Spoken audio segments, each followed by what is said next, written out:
We are live. So good morning or afternoon, depending on where you are. So this is they moved forward on us. So this is round one of the San Diego Open, and we are going to be doing live commentary on it. So for introductions, my name is Gabe. I run the Struggle Bus Go YouTube channel, and then my co-host over here, I'll let him introduce himself. Hey everybody, Travis from the All Things Go podcast, and yeah, we're excited to be here. Yeah. So we're going to be giving commentary here. Full disclosure here: the players playing this particular game are considerably stronger than we are. For new players who might not know about Go or are new to Go, the way the ranks work is when you first learn the game, you are given a rank of 30K or 30Q. And it's based, I believe, on martial art rank system. And as you get stronger, that number gets smaller, and then eventually you'll hit one Q. At that point in time, if you progress, you then reach one Dan, and then that goes from 1 up to 9. So for ranks here, I'm a 1Q. Travis is about a 10Q. The players here are a 5 and an 8 Dan. So again, considerably stronger than we are.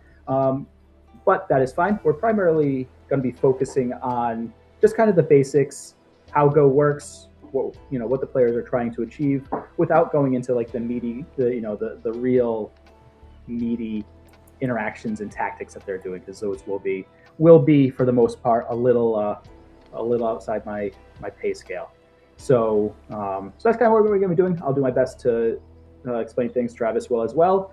We'll have some good banter. Travis and I go back ways, so hopefully we can be entertaining, and Travis can ask some questions. If you guys have questions, feel free to type them in chat. We will be able to speak to those. And then one more thing, and then I'll stop hogging the microphone here. These players are most likely, once the game starts, going to be playing exceptionally quickly for the first 20 moves or so, and then it'll start slowing down. So it'll be a little tough for us to keep up with, but that is fine. Travis, anything you would like to say before potentially things kick off?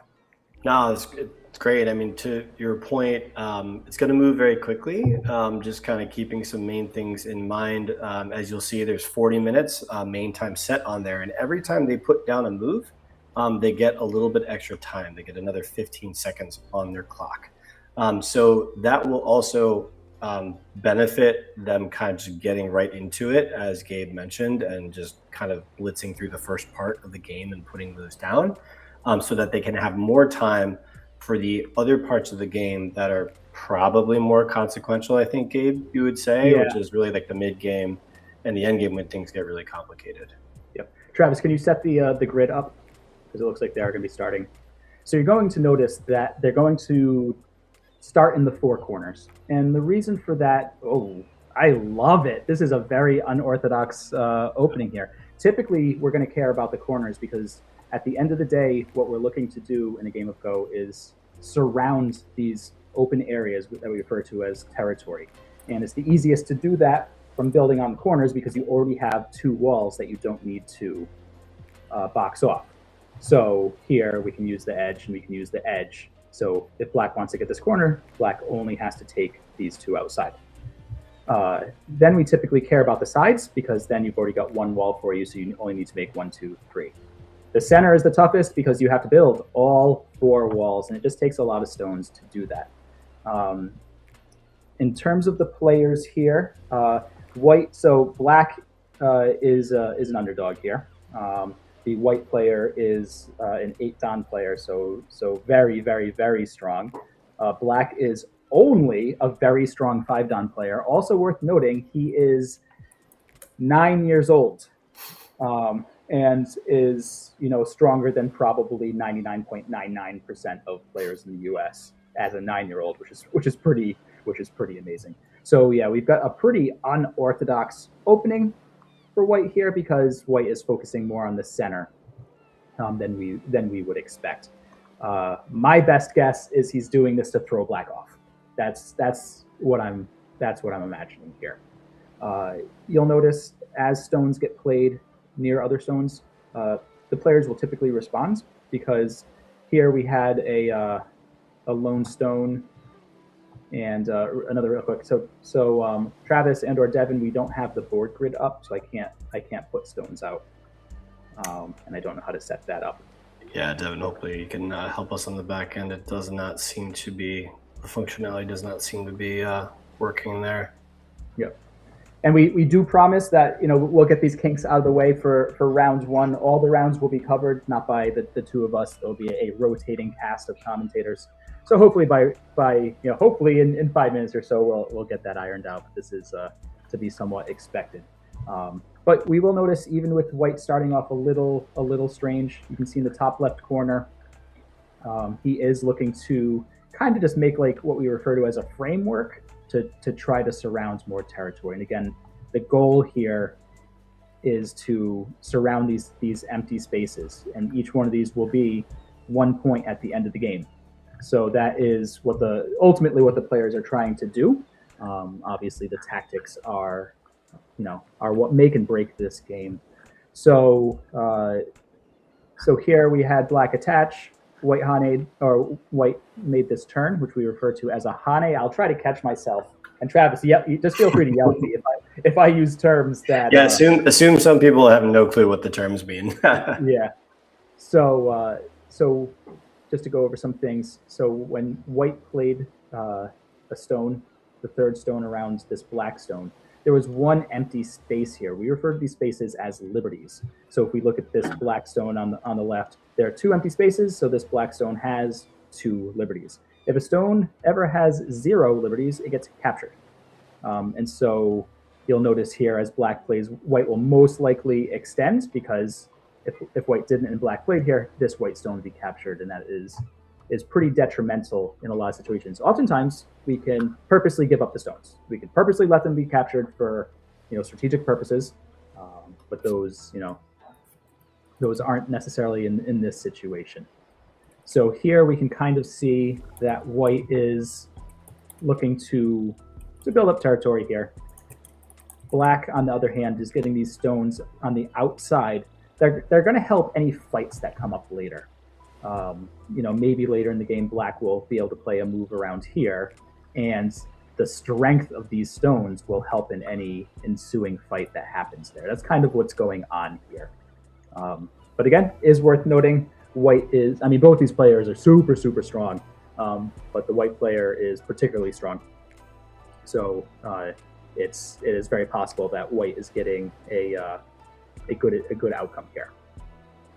And I think it's worth mentioning, the players as well. In here, so the first one playing black is Igasho Yin. That's the almost 10-year-old that is at an incredible level of strength. And then the other player, which is actually the, I think, highest rated player, I think, in the tournament, is Siyuan Fang. And so he just came off of winning a tournament down in Austin, Texas, where he won all 6 of his games, lost none of his games about 2 weeks ago. So again, sort of like I don't know what you'd call it, Gabe, is like a 3rd degree black belt and a 1st degree black belt. They're both incredibly strong. Yeah, I think it's probably easier for newer players to this is to relate it to chess, because unfortunately where we are, most people know chess. This is probably honestly close to Grandmaster versus International Master, right? Like they are probably close to that level. I am being told in the chat, you guys can see the chat as well, that that even though white had an unorthodox opening, this is his style. Even in the pro qualifiers, he plays that way. So clearly a player who likes fighting. If he's playing stones that early in the middle of the board, this is somebody who wants to create a fight and win that fight to win the game.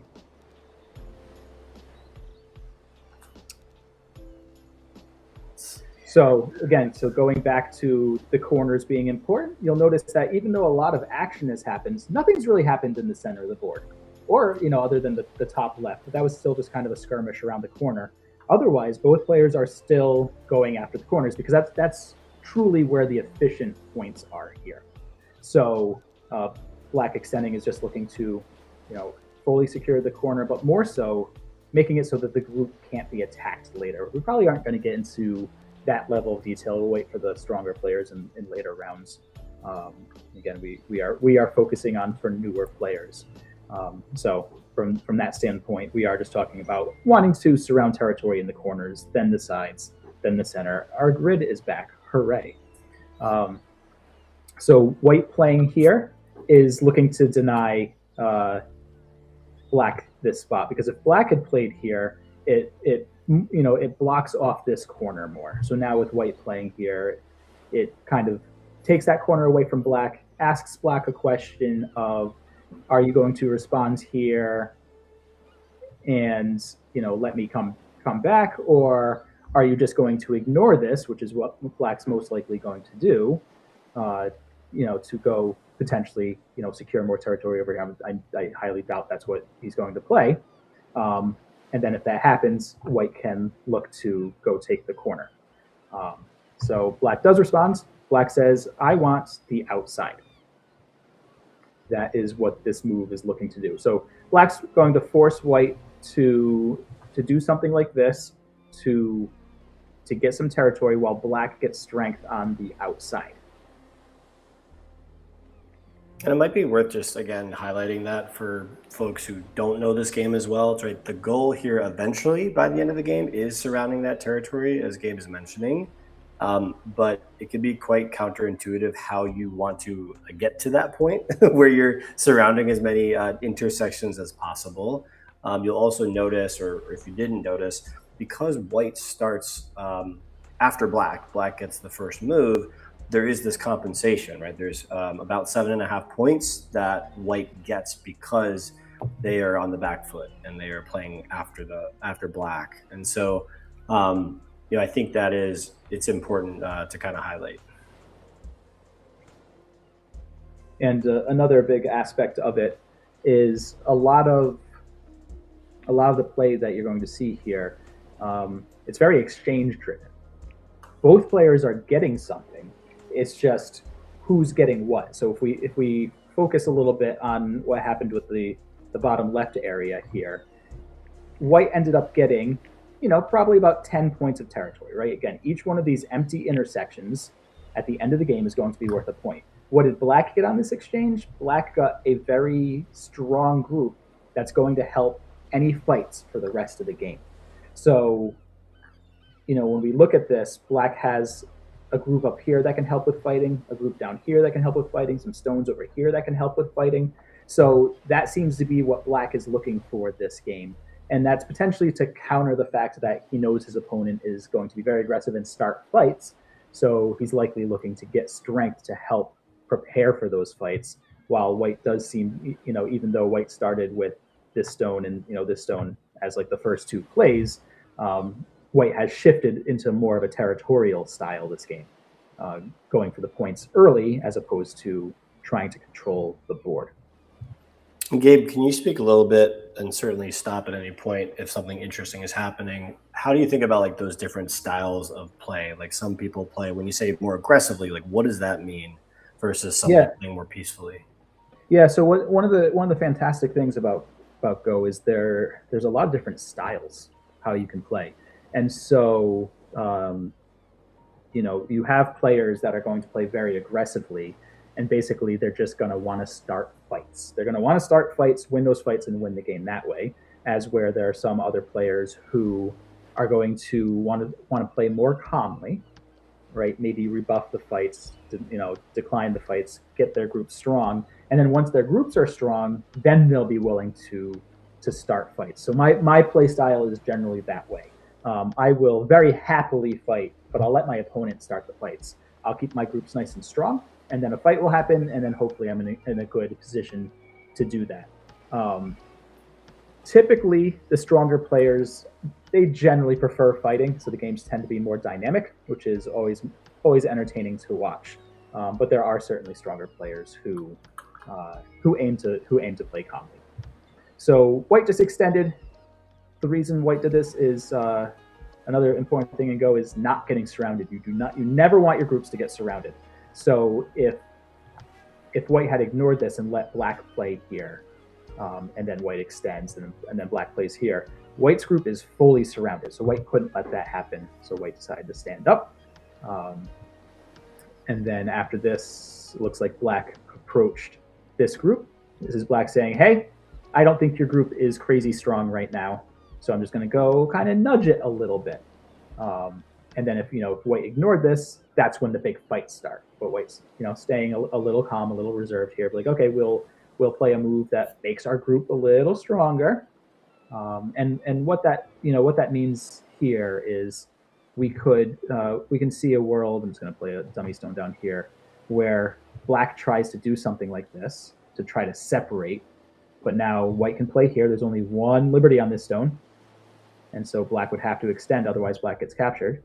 And now White can play here, and there's only one liberty on the stone, so Black would have to play here and be captured.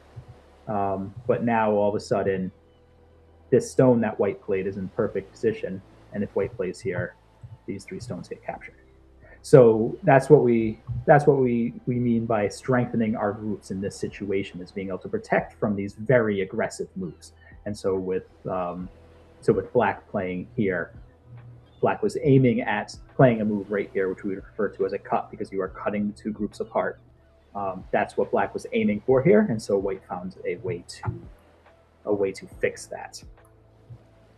And so, I'm curious, like, one thing that I think you did touch on, but it might be worth us going back to, it's like we're looking at, like, okay, at this stage of the game, what has each side maybe to some degree said, all right, this is generally my area. And so on the top left, I'm seeing as much as this much going to White, seeing a little bit going to White down here, and then for Black, we're seeing these other areas, right, over maybe over here, not as much down here now. Yeah. And if you just asked like AI, like, hey, like, who's ahead by now? It seems like White is up by maybe as much as 10 to 15 points, maybe. Yeah. So can you tell us a little bit about like the corner side center, or how that works? Yeah, so we can go over what a little bit about scoring here, and I will to your comment there. I'll poke out to. I know we've got some strong players in the chat. To me, this looks like a pretty comfortable game for White, and the reason I say that is if we count up how many points each color is most likely going to get. I don't think there's anything that Black can do to stop White from getting all of this. And so that's 10 rows deep. So that's 10, 20, probably close to 35 points there, another handful of points there. So we're looking at almost 40 points there. We probably have another 10 points here. So that's 50. And then White gets some bonus points for going second, either 6.5 or 7.5. I'll get into why that half point exists in a minute. And so Black's probably looking at 60, or White's looking at probably like 65 points or so, as where Black looks like 12 here, maybe another 4, so that's 16, 25, and then 35, probably about 40 here, and maybe we'll say about 50. But so White's up a little bit, and then but the center's really hard to tell what's going on there. It's most likely not going to yield many points for either player, because they're just like all these groups going in every direction, but they're certainly going to fight about it. Going back to the scoring, saying, we've mentioned that White gets some points for going second, and it's depending on the rule set, it's either 6.5 or 7.5 points. The reason for that half point is we don't like draws. We don't want there to be a tie game. We want there to be a definitive winner. And so with awarding White a value that ends in a half point, it guarantees that in the vast majority of games that the game will not end in a tie. Go does have a rule similar to chess, where if a certain board state gets repeated too many times, that the game draws. But it's exceptionally rare in Go as opposed to chess. So is it fair to say in this game, these terms of being like territorial versus using influence, like these are very big concepts in the game of Go. Would you be willing to just lay out like, hey, this is what territory means, or being territorial means, versus influence, and like what do you perceive as happening in this game? Is it more one than the other? Yeah, so I've been using the term strength in for because that's I think easier to understand.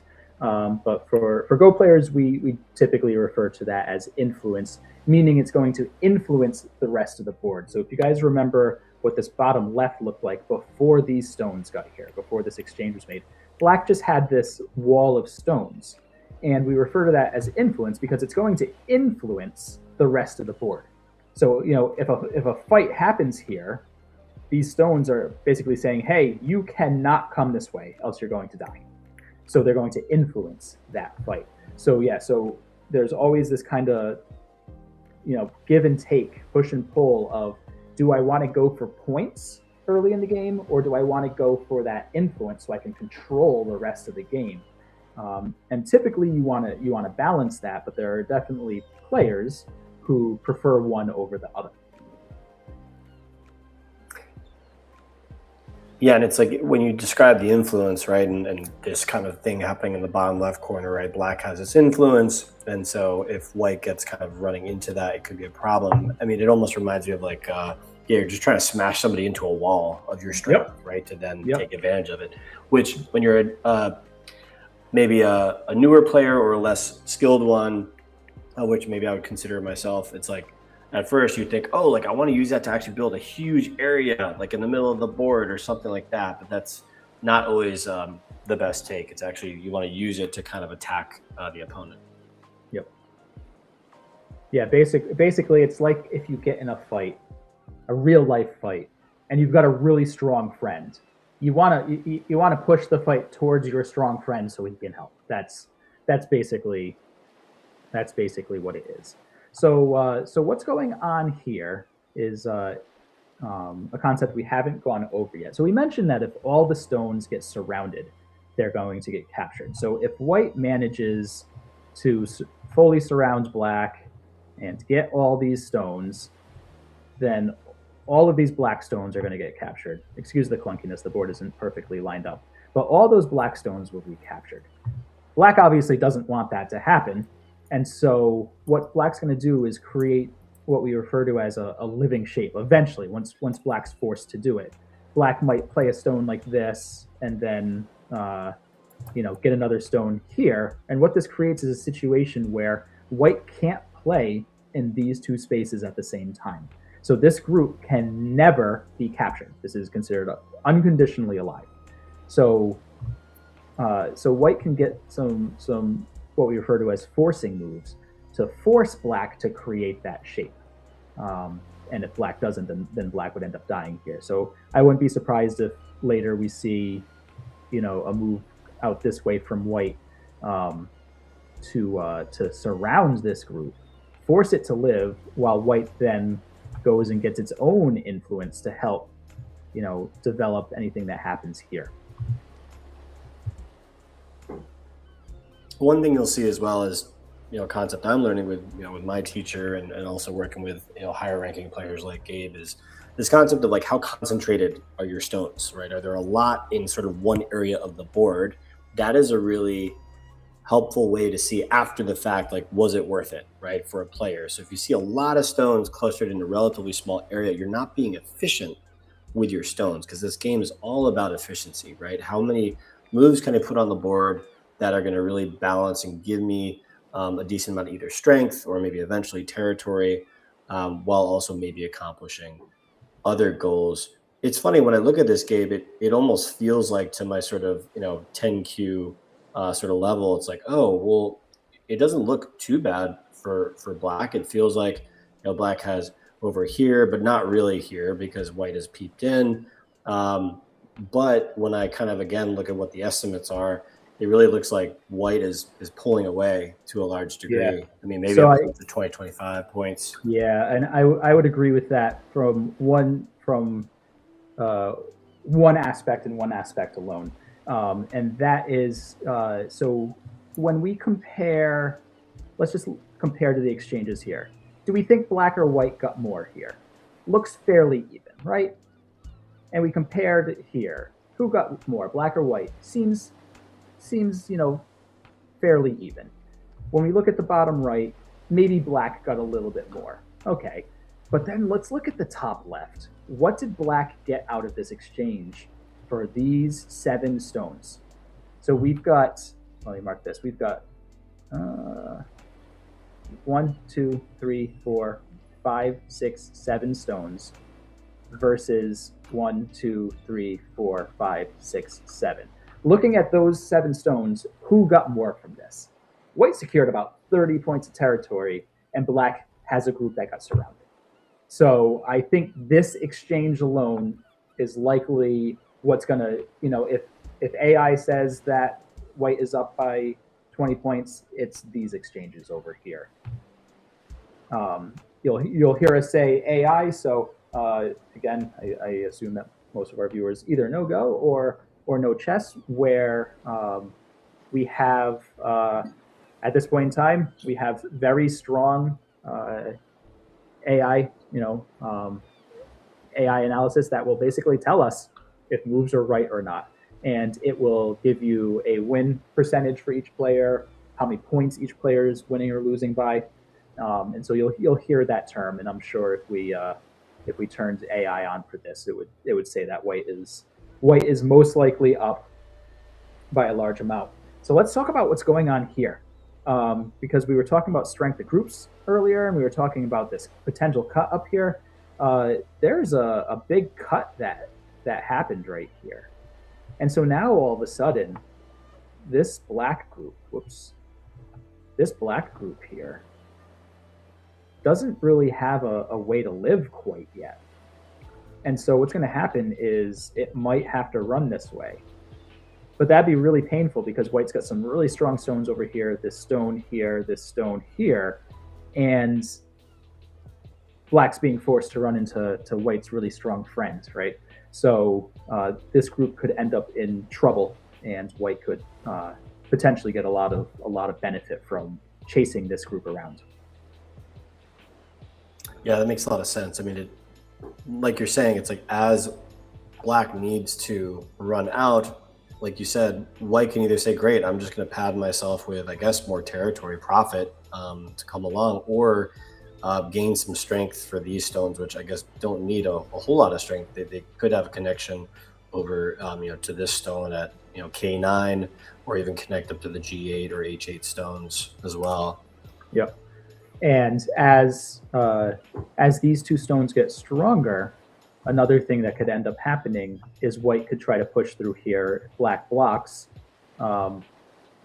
these stones will likely end up being captured. And so if black doesn't want that, I'm going to have to put a dummy stone down here, and black starts going like this, now all of a sudden these 3 stones are at risk of being captured. So black unfortunately has a lot of weaknesses on this board that are going to be tough to shore up. But black's certainly not going to give this one up without a fight. Another very interesting thing about Go is the way that a game ends. It ends in a very, very unique way for a game. I don't know any other game that does it this way. And actually, Travis, I've been talking way too much. You can give us a good explanation as to how a game of Go ends. The way a game ends is it's really confusing when you're a beginner. You're like, is this game over yet? And then, we go online and we take a picture of it and we show it to like the Go community in the subreddit and say, hey, is my game done yet? And then you can get, comments from higher level players like, Gabe, or even, Don level players. But the moral of the story is once we think all the groups on the board are sort of quote unquote settled, meaning those groups are alive, and the way we determine that is there's something called eyes. You have 2 sort of holes in your group that it's literally impossible from the rules to capture them, because as Gabe is showing here, there's an eye around that F6 stone, or F6 position. It's just literally impossible. So that's one way to know, like, okay, things are done there. The second way is that you have sort of fenced in all of the territory on either side, right? And this would get into something a little bit more around potentially there's a couple different rule sets for scoring, but they more or less in most of our standard games come out to a similar scoring system, you're just trying to close out the edges of the board as you're seeing here. So that allows you to determine like, okay, the game is over. Everybody's played those moves. And the way you really determine it is that both players need to pass.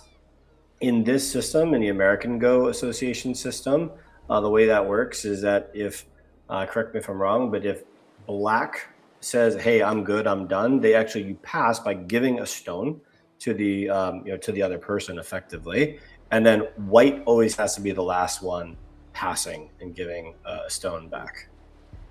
Yeah. What did I miss there, Gabe? So just to simplify it a little bit, the main thing is at a certain point in time in a game of Go, you can't get any more points. Every point has literally every point on the board has been claimed, and there's nothing else you can do. At that point in time, instead of keeping on playing, you pass because there's nothing left to be done on the board. So you look at the board and go, okay, I can't get any more points. I can't take away any more of your points. I pass. And then the other player looks and goes, I agree. I can't get anything else. And they pass as well. So a game ends when basically both players, agree that the game is over. And so, and then at that point in time, you count to see who has more points. I wouldn't be surprised if this game does not make it all the way to the end, because just like any other game, you can resign, right? If you're too far behind and you think it's completely hopeless, you can resign. Because what's eventually going to happen here? Both these players are crazy strong. They know how to count very accurately, so they're going to be able to, white or black. In this case, black will probably eventually at one point in time just slow down a little bit, count, see that he's 15 points behind, and go, I can't make up 15 points, and end up resigning. I wouldn't be surprised if that's how this goes, because we do have you guys can't see our analysis. We do have an analysis on the side, and let's see. It looks like white's up by maybe as much as 30 points. Yeah. If that's the case, Gabe, right? And let's say, white understands like, okay, I'm behind a bit because they can count quite well at this level. What is white going to try to do? Are they going to try to play more risky moves? And what does a risky move look like? Yeah, absolutely. So there's a proverb that I like. I don't know if it's actually a proverb or not, but it's do not lose peaceful games. Meaning, if you are losing, the onus is on you to make the game crazy complicated, start this big fight, and hopefully win that fight. Understanding that you're going to be behind going into the fight, but what other chance do you have? So a possibility there, and this is you guys are going to have to forgive me on this because I know this doesn't work, but black could look to do something like this and try to start a fight where black is now separating and maybe trying to gain this, and maybe be able to pull this stone out, which means that these stones will die and these stones will die. That isn't going to happen in this game, but those are the types of complications that we're going to want to see. Black could try to do something like this, like get this on, and try to again, this isn't going to work because white can just capture, but something like this where we get this big crazy fight where we try something. If black just continues playing in a way where he lets white just like calmly close this game out, white is going to win. And so they've been playing really quick, and would that even work? And black is taking some time here, so I think he's likely trying to set something up. It's worth noting. It's crazy how we are on move 128. If you look at the time, white has actually gained time, and black's only used 10 minutes. I believe it's 10-second increment. So every time you play a move, you get 10 seconds added to your time. If you ever run out of time, you lose. And they started with 45 minutes. So white has played fast enough that white has gained 1 minute and 20 seconds through 130 moves. So what do you, Gabe, what do you think, like, from, Ego Show's position as black and the fact that there is still, again, they get time as they play, but they're playing quickly. Do you think a takeaway even at Ego Show's level, is that like slowing down would help at all? Just having more thinking time? I mean, it's tough to say. So we do have to acknowledge the fact that while again he is insanely strong, he's 9, right? And anybody who's played a competitive game with children, chess, Go, anything, kids tend to be a little more impatient and they play very quickly. And that's just how it is. I grew up playing competitive chess. I did the same exact thing. I just played super quick the entire time because who has time for all that? Yeah, there it is. Game over. Yep. Yeah. So yeah, you can see now that they're moving stones around, Black has resigned. Black, had counted, saw that he was probably down by about 30, and you'll notice that they might replay out this top left corner to go over things. It's very common for all players at the end of a tournament game to review the game together. So I'm curious to see if that's what happens here. So very, very short game here. But again, we knew coming in that Black was a pretty big underdog, and we saw that in full display here. So it looks like. So what do we have here? So Higasho is getting his snacks. I love it. Important to keep the energy up. Yeah, keep the blood sugar up. So yeah, it looks like hopefully in a few moments we'll see. It'll likely go to an interview. And so I mean the takeaways are just like, even at this very, very high level, just having such a this is a great learning experience for Ego Show, I'm sure. I mean, being not even 10 years of age. I mean, hopefully. There we go. So we hopped off here. Yeah. All right, let me go. Okay. Oh, they took us off. Yeah, I'll go to interview anyways. Okay.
We could ask. Yeah, okay. So yeah, a couple of things. I'm not sure that we have the ability to share, but there is a share screen button. I'm gonna try it. Yeah, give it a shot. I'm gonna try it. But as you're doing that, Gabe, just to remind folks that might not be familiar, the U.S. Go Congress, which is kind of one of the biggest kind of conferences for Go, is happening in, I think it's late July, and it's going to be in Boston. So that's definitely something folks should check out. I'd forgotten that Enrique did give us some talking points to go over. So yeah, so what we'll do is we'll discuss that a little bit, and then we'll come over to the board that I've got set up here. So yeah, every year the American Go Association has their annual Go Congress, which is it's a week-long event. It's actually 8 days. It's Saturday to Saturday. I've never been before. This year it is in Boston. It's July 25th to August 1st, and I'll be going. I am super excited.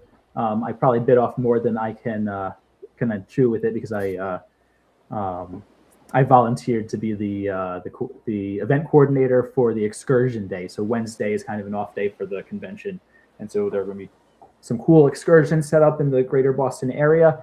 I'm the one setting that all up, and then on top of that, I without going into the details, I rented out a house on Airbnb that sleeps like 12 people, and so I'm coordinating a bunch of people staying there. But yeah, if you come to Go Congress, you'll actually be able to meet both of us. Travis will be there for the second half of it. I'll be there the whole time. Raven, who's in the chat, will be there. He's actually staying in the house. So fun times. So you can go check that out on the American Go Association website. The information is there. I don't really have a link for it. And Gabe, yeah, it looks like on Twitch we're not seeing the shared screen, so I'm not sure what's happening. Maybe they blocked it. Let's see. Yeah. Oh, it's just us. It's just well, yeah, we moved the screen to just you and me. So let me see if I can change it. Hold on. Okay. Yeah, it looks like we only have we can go to the game or the game and us. So I'm not sure. That we unfortunate. Unfortunate. Yeah. So to answer your question, Octo, Chris will not. He's not going to be playing in the Congress. He's going to be too busy doing some promotion that I'll let him speak to on his own. His own methods there, but he'll be there, so you get to meet him, and I'm sure he will gladly play a game against you. He's going to be playing. He's going to be kicking my butt every night because I'm going to force him to play me, because I don't get many opportunities there. But yeah, excellent. So, cool. So it's going to be a huge event. It's going to be the first Go Congress you and I are going to, respectively, and it's great to hear that. Again, you're going to be doing the coordinating. You're going to do the lecture, correct? I hope so. So I'm not sure. It had been pointed out to me. I'm not sure how much interest there will be for something like that, because I think looking at the people going to Congress, there's so many strong players. So there actually aren't going to be like too many people who I'll be able to help with teaching. But also on top of that, it was pointed out, and again, I do think there's probably some merit to it. The people going, they probably want to go to the lectures that the pros are doing, right? Like if you're gonna have time to go to a lecture, are you gonna go watch Michael Redman, or are you gonna watch me? Like there's no question there, right? So I don't know if people would be interested, but I have reached out to the coordinators. Again, I know who they are because I'm working through it with volunteering, and I am hoping to set up a lecture, even if it's not as formal as the professional ones. So, but yeah. And I agree that I also think that our double GQ friends would be able to benefit from that. And I also think they're probably, it's silly to say this, and like I laugh and whatever, but like I think there will probably be enough people there who would be like interested enough in meeting me to like go and just like hang out and say hi and have that lecture. Like, and you want to know what? If I get 2 people, I'll still be ecstatic, and then that's fantastic for them because then they can just ask all the questions. So, but yeah. And yeah, no, I do have I already know what the topic. I already know what the topic is. I already have examples, and so it's a presentation that I could, that I can give pretty much any point in time. So I'm hoping that works out. But either way, it's gonna be super fun. I'm very excited, and and I'm hoping that to meet some others there. That's gonna be one of the big parts of it as well. So. And also, I mean, I think it's worth mentioning for, again, there's folks following on the stream here that, are pretty much our teachers. They are at a very high level of play. Yeah. But I do want to just give a shout out. So, Gabe's, YouTube channel, Struggle Bus Go, was something I came across as, I'm again in that sort of, double digit Q, single digit Q, depending on what system you're looking at. And just provides really helpful videos for having a sort of plan of attack. Like, hey, what are the fundamentals that I need to know as I'm going through this game? Because for the uninitiated, the challenge I think is like you come upon Go if you're new, and you can either have the reaction of like, oh my God, this is amazing, and like there's so much possibility and that can be really exciting for you. Or it can also be like terrifying, like, oh my God, I have no clue what I'm doing. So Gabe, can you just maybe tell us for a minute about like your channel, like what are you trying to accomplish with those videos?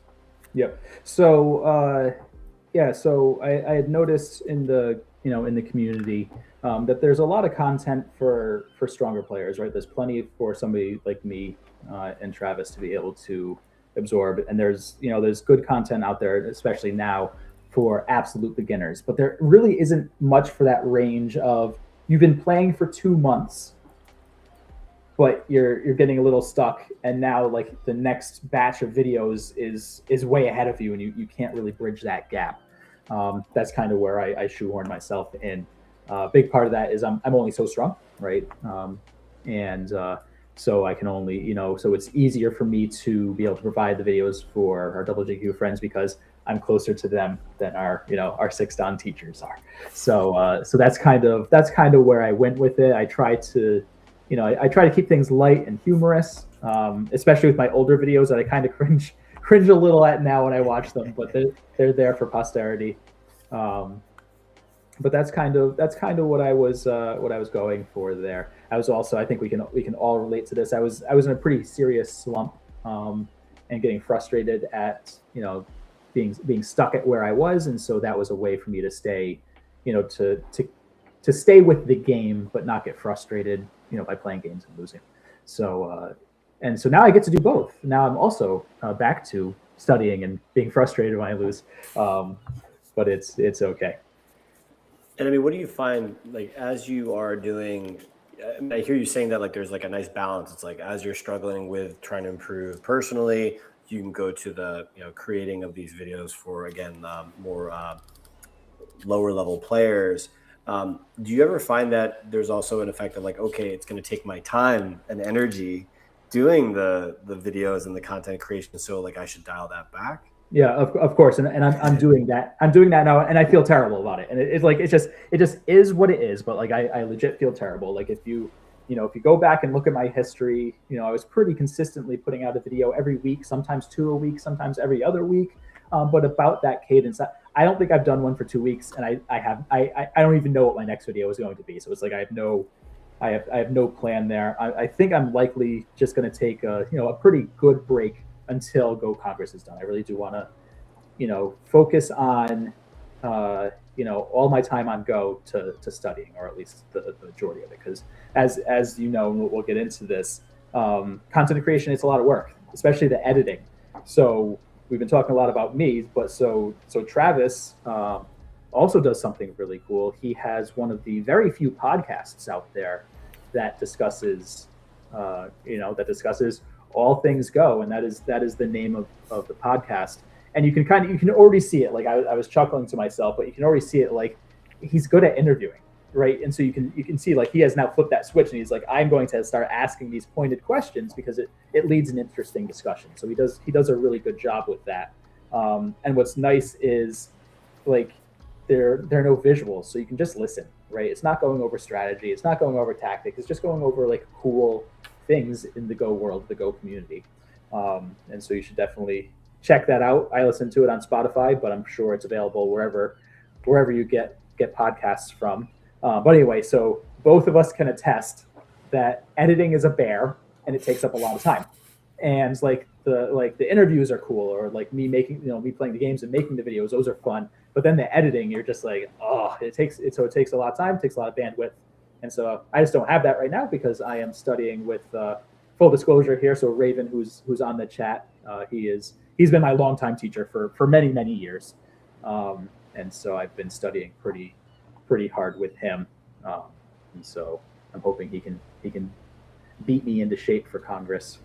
So the goal. So I now have 3 goals for Congress. Goal 1, obviously, just have fun and enjoy it. Goal 2, I've had to revise a little bit, is I'm not going to base my enjoyment of Go Congress on what my game results are. So if I lose all my games, I still want it to be a fantastic experience. And then goal 3, which is kind of going at odds with this, is I want to play well enough that I get paired against a 1-Dan and beat that 1-Dan. That is my stretch goal, is go beat a 1-Dan player. So that's see. We'll see how it goes. But yeah, for those unfamiliar with Go Congress, there is a tournament. It's 6 rounds. It's 1 round per day. The games are like 3 hours. They're crazy long. I've never played anything like that. But yeah, so there's 6 rounds, and the way it works is they rank everybody from top to bottom based on rank, and then if you win, you start getting bumped up. If you lose, you start getting bumped down. So what will happen is, as you win, or if you lose, it goes the other way. But as you win, you're going to start going up, and then the players up here that lose start coming down, and so you'll start hitting players that are higher ranks than you. There was a tournament I played at last year where I won my first 2 rounds and played against a Tudon who had lost his first 2 rounds, and I think they gave me white that game. Like there was no handicap. I was actually just white, and I was like, oh, okay, so that's how it's going to be. So it's fun though. I do enjoy playing against stronger players, because they get to show you things that you don't typically get to see, and so that is actually something I enjoy doing, even if I lose. It does not matter too much. So.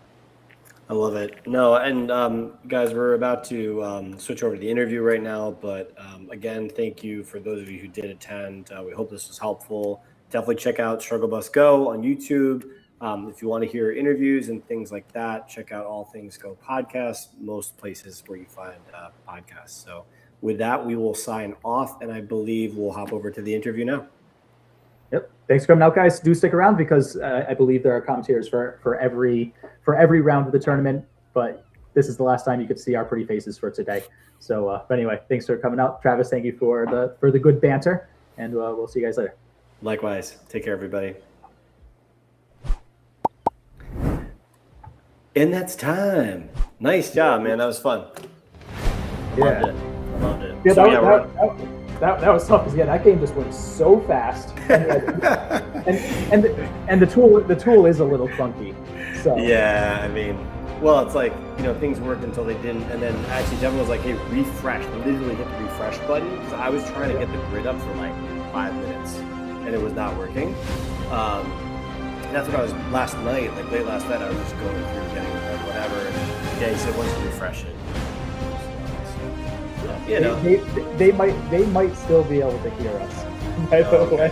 Okay. I think that's what's going on. Excellent.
question mark. All right, I think we should just go ahead and start then. And Devin, I'll let you know once we're about to transition to the. Okay, we're live. Okay, all right. Welcome everyone that's currently watching. I am here with our winner of round one, Su-Yun. Congratulations, by the way, on a decisive victory there. So why don't we just for those that are tuning in and watching, why don't we just start for the viewers? Your name, your AGA rank, and is this your first time coming to the San Diego Go Championship? Yeah, thank you so much. Hello everyone. My name is Ziyuan Fang, and currently my AGA ranking is 8.87. Just update in 2 days. I just went to the New York Champions last 2 days, so 8.87 right now. And yeah, this is my first time to the San Diego Go Championship. Awesome, welcome. And I know you. So I didn't know you just played a tournament 2 days ago. I know you went undefeated 6-0 at the Austin tournament. So what was your record at the New York tournament? 4-0. 4-0. Okay, so you're on 2 undefeated runs so far. All right, that's good to hear. So something that we did different this year is that we actually announced the pairings 1 week in advance. Yeah. I'm curious to hear from you, from your perspective, what that was like, having to know who your opponent was 1 week in advance. Did you do anything different? Do you just kind of do your same study routines? What was that like for you, knowing that you had 1 week to prepare for this match? It's very new for me. It's my first time that we have pairing like a week before the game begin. So it's quite new for me, and I really love this because I can see my opponents and also I can preparing for their games. But this time, I'm not a person very strict to the game. I want to play the game relaxed, so you can see my opening is in the ear, in the side, and in everywhere. It's unpredictable. So I don't want my opponent to see my games and preparing for my game. So I just randomly to play the opening. Yeah, I think Twitch chat was really enjoying it. They called it the white hole Fuseki instead of like black hole Fuseki. It's white hole Fuseki. Yeah. It was when you opened the first move on the side, I was like, wow, what a game! We're in for a treat. It was really fun to watch. So it sounds like you didn't want your opponent, to kind of look you up, and maybe you try to do something unpredictable, and maybe even get rid of any AI preparation with a crazy opening like that. And it also sounds like you were even trying to look at your own opponent as well. Maybe just even talking briefly, your opponent, Igasho, 9 years old and 7 months. What do you? I know it's just your first time probably playing him, but just your instinct or your first impression. What do you think of your opponent as a player, especially at such a young age? Wow, he's a very good player at this young age, 9 years old. Wow, and I think he played something very good in the my left corners. He played very good games in that corners, but I think in the right up corners, he's not playing very correct. So that's the reason that I play this game, feel like sometimes relaxed. Yes, but he's a very good player and very strong player. And at 9 years old can become the 5-dan player is incredible. Yeah. Yeah. Awesome. And I guess that's a good segue, maybe leading into the next part, which is like, is there one moment in the game that kind of stood out to you the most that maybe you want to mention and talk about? Now, you mentioned there's something that maybe he didn't play correctly. When you say he didn't play correctly, would you say that he wasn't like aggressive enough? I guess maybe you can talk a little bit more about that. But Devin, if you'd like to put the OGS, the online Go, recording up there. But yeah, feel free to just move the arrows, and you can kind of treat this as like your own review.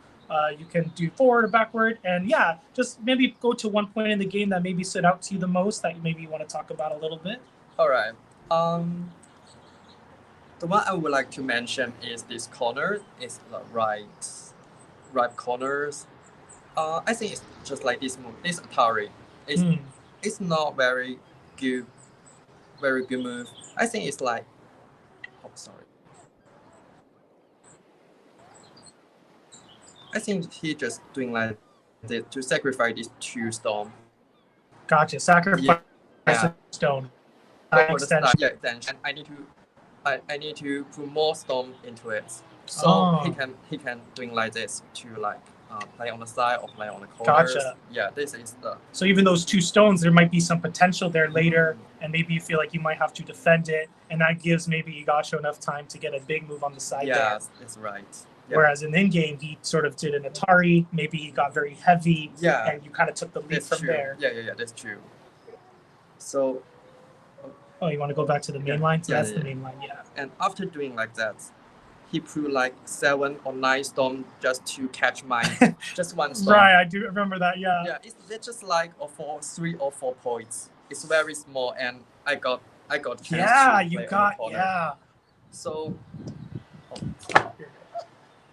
after doing like that, I feel like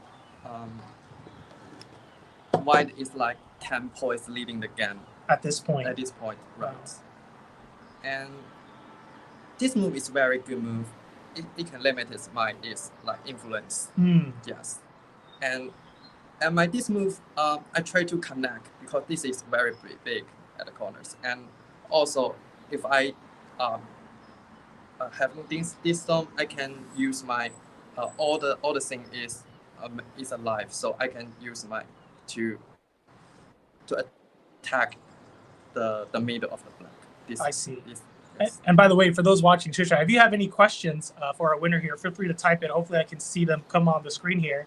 But I do know Twitch chat was making some, comments about how they were very impressed with fighting ability. They were impressed by how you were playing. Your defensive moves were also forcing moves. You did a lot of diagonal moves, especially in the corners. And every time you played these diagonal moves, your opponent had to respond to you. So that's something that Twitch chat was really impressed by.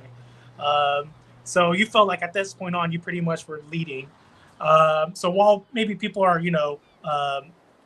typing in their questions, you won this round so far. Heading into round 2, which will start at 1:00 Pacific Standard Time. What do you do in between rounds? Do you like to think to yourself, oh yes, I'm winning, I'm in the lead, I'm doing well? Do you like to hype yourself up? Or do you kind of like to reset and, heading into the next round? How do you sort of manage going from round to round at a tournament? All right, it's a very good question. Usually I just reset and feeling peace and focus more just on the ball. Not to the win or loss or what is the result. Just focusing on the game itself. Just one step to one step, reset all the games. Yes, just focus. One game at a time. You heard One it game here, at a time. folks. Yes. Okay, so I don't see any questions, but I guess we'll start sort of wrapping this up here. We'll be having lunch very soon, so I have to get ready to prepare for that. Which we have Rubio's as our local sponsor here. Players will have the opportunity to build their 2-taco plate with, steak, chicken, shrimp, lots of salsas with beans, rice, and chips. So I know you're looking forward to that. I guess anything you want to say to any fans that, might be watching, or any new fans of yours that were tuning in, anything you'd like to say to them before we close out here? Well, yeah. Thank you for watching this game, and thank you for holding this amazing activities, San Diego activities. And just for fun, we play for fun, and we play for making friends, and hope everybody have a very good day, good weekend. Yes. Awesome. Well, thank you so much. Again, congratulations on your victory. You can go ahead and take a reset moment for the next round, and I'll just do a little outro to the Twitch chat here. But yeah, you're free to go. Thank you. Thank you so much. So I will be setting up the feed to sort of watch how everything goes down for lunch. But thank you for tuning in for the segment of the post-game winner interview. We will be conducting an interview after each round.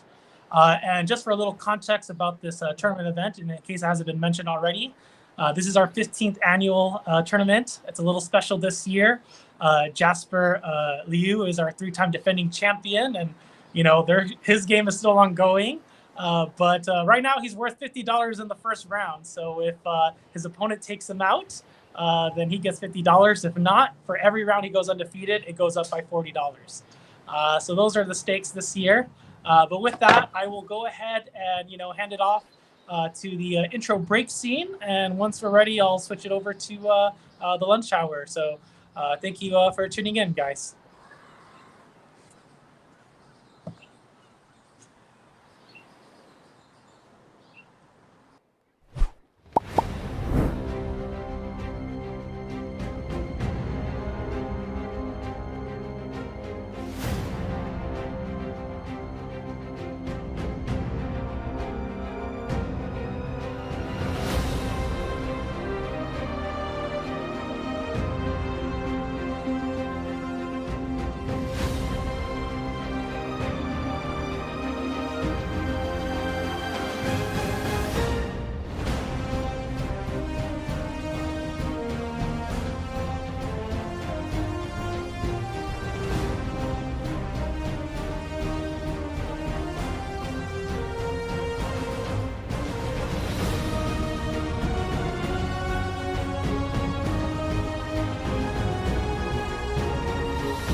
for the open are ready. Start making your way over to the open section room for announcements. And to start, you can see the pairings on Tenjin. Yes.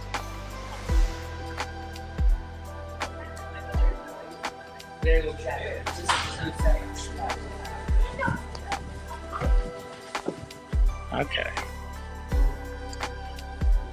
I'll make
everybody. Yeah, this is round 2 of the San Diego Go Championship 2026. I'm Earth Turtle. We've got Octopodes Titan. Hey, everybody. And it looks like, our 2 players have just begun, and they're moving fast. So I think for the 2 pairings, we've got the dark horse favorite, Suyen Feng, who is playing. Do we know, black or white? I believe he's White. And he started out with this D10 move, which they were talking a little bit about in the interview after round 1. Oh, is this the random Fuseki? Yeah. And we've got Hunjo playing black. But even still, with an irregular looking first move, the board is still kind of solidifying into a very normal-ish looking opening, though. Yeah, it looks like Joseki on the top right. Interesting contact play just now. Yeah, there is quite a bit of distance in the top right between White's formation in the corner and then the side stone, but I'm sure it's very manageable.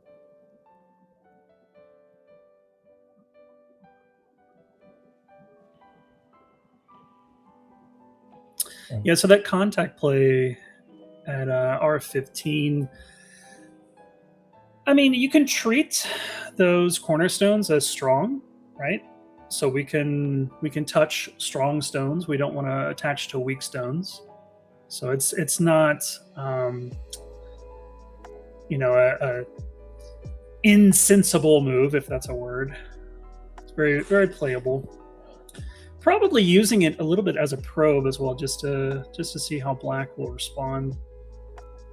Usually my strategy is to stay away from that sort of formation, but maybe need to be more aggressive. Well, White's, from White's perspective, it's White's bottom. The bottom side for White is a little bit loose, but he's already starting with that corner. That feels, from my perspective, that feels a little bit aggressive, but Black did leave it kind of open with that 4th line move.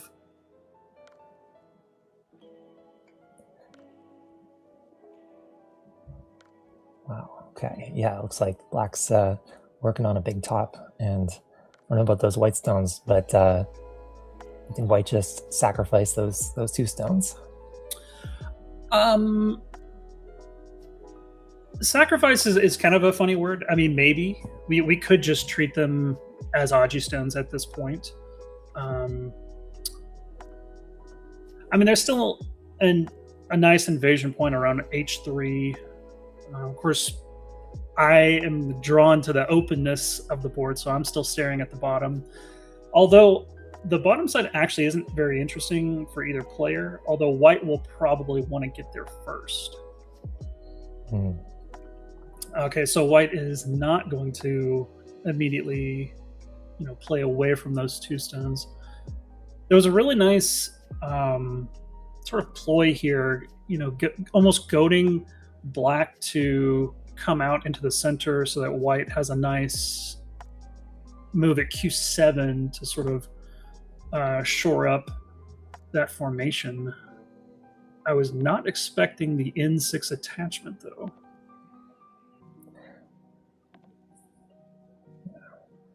Open up my OGS so I have the coordinates here. I'm just looking at the video feed.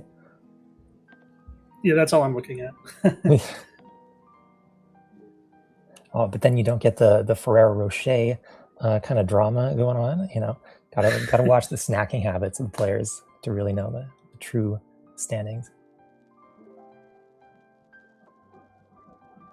Black does have a few weak points in this upper right formation.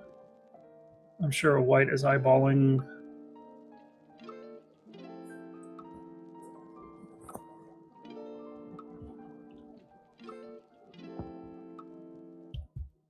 and they're playing very fast, so they've got lots of time. This is Fisher time, 40 minutes main with 15 seconds each stone, and they're just blasting through this. Yeah.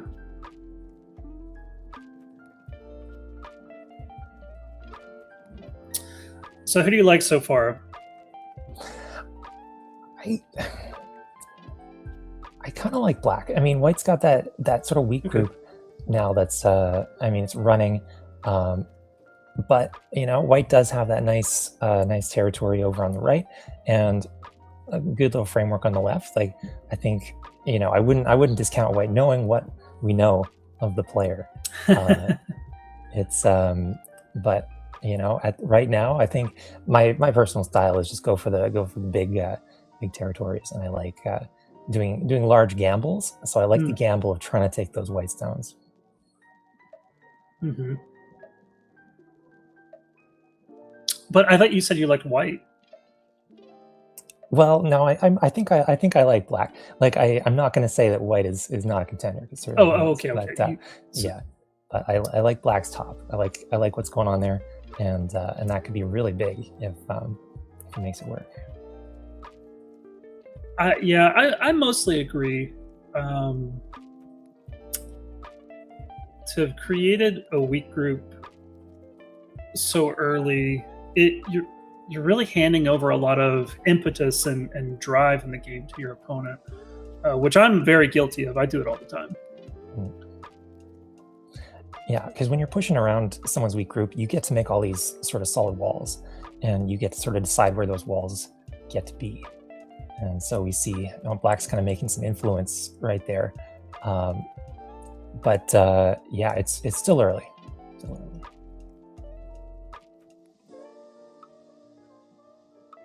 Yeah, I'm a little surprised white committed to this, and all these outside pushing moves that black is making, and K4 is hitting the key point of white's shape. This really can't be that good, letting black take so much outside control.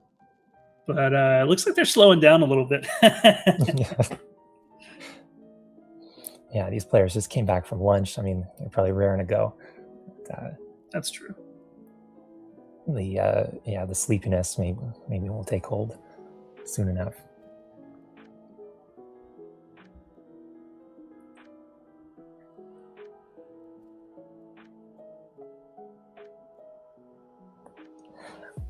Now let's see. We've got some backstories on these players. Apparently black, Hunjo has just come back from hiatus.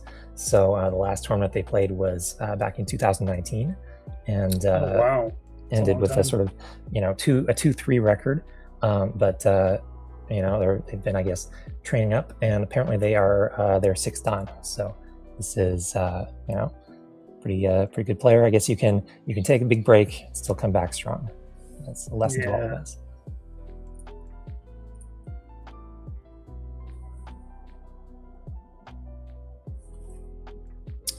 Yeah, I'm staring at some moves for white somewhere around P4.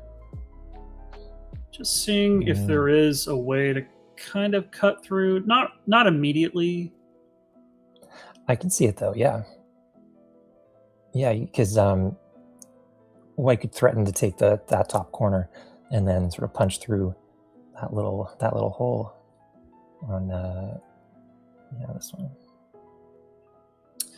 Yeah, I was thinking P2 was a pretty inherent weak point earlier, but wondering if just severing the connection would actually be a lot better.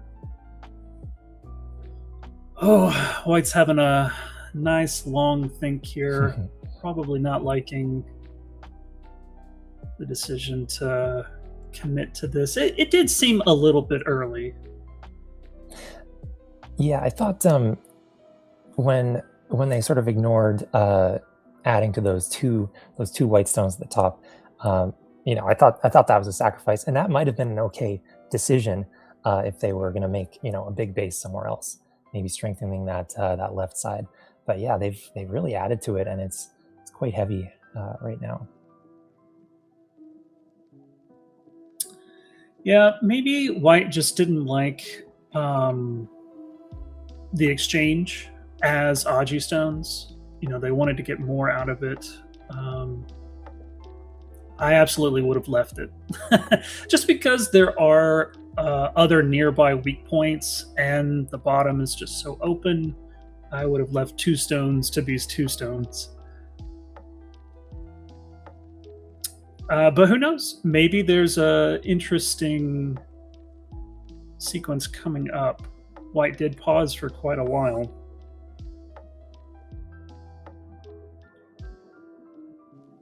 Well, they're running. And likewise, Black might not feel inclined to save K4. Black's already gaining so much on the outside here. Just pushing is so beneficial already. We can easily just discard that 1 K4 stone. White's had to play so many moves successively just to sort of get out of this sticky situation. Yeah, I could see that. Treat that stone lightly and strengthen that the top left and the top right. Yeah, I was looking at P4, but I don't know if it's worth it immediately.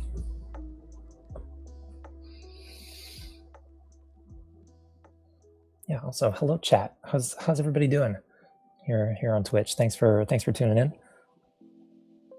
Oh, okay, you went for it. All right. Yeah, this is what I was looking at.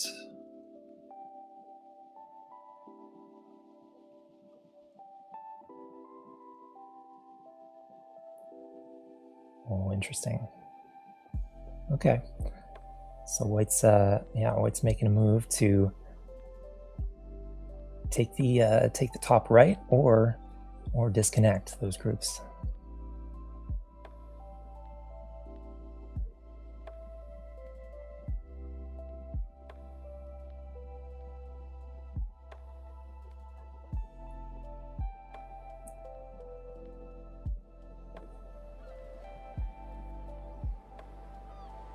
White keeps running, and it's still no eye shape, but there is definitely potential for an eye up at the side of the board at the top. But they will have to probably connect out or capture that the K4 stone.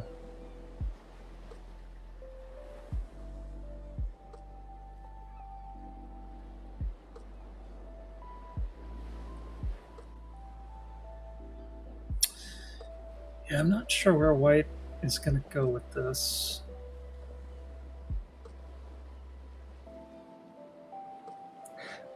Now, I believe that White is currently undefeated in the last two tournaments that he's played in. Apparently. So this should be said that this could be a huge upset.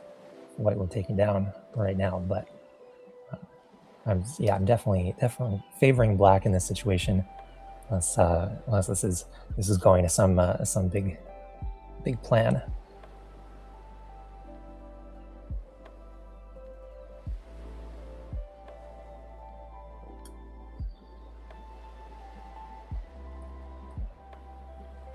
I've got some hand on the face for White. That's definitely a sign of worry. The tell.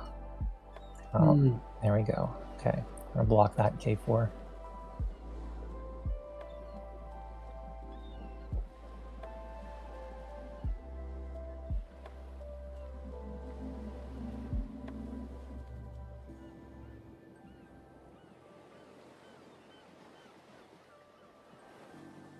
It looks like White's got some kind of tea. Octo, what's your go-to snack and drink combination for a Go tournament? Oh, I'm usually at the start of a tournament. I'm chugging some Starbucks, trying to get well caffeinated, and then I just have to hydrate the rest of the time, just straight up water. Yeah, pretty much the same. Coffee at the start of the day, water, and then if you need a boost, just slam some of the coffee that they have at the tournament. It might not be good, but get the job done. Yeah, I was looking at H4 earlier. I don't know that this actually works, but I'm wondering if black will let it go, maybe to finally build a little bit more on the board, or maybe there's sort of a partial sequence where black could end in Sente and still threaten white a little bit.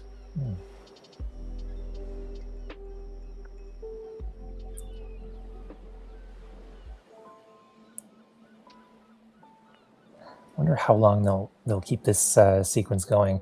Because I'm sure, big old board, like they want to play away and try to make something of the center and the bottom. But I mean, this is too big of a group now for white to sort of sacrifice. But now that K4 is kind of enclosed, white has a much better chance. That's exactly how I play too. I really hate getting too fixated on a singular fight so early in the game. I mean, if we look at the lower left quadrant, there's not a single black stone in it. I don't like that. I don't like not being everywhere on the board, at least. So where would you invade if you were black? Where would you drop your first stone in that quadrant?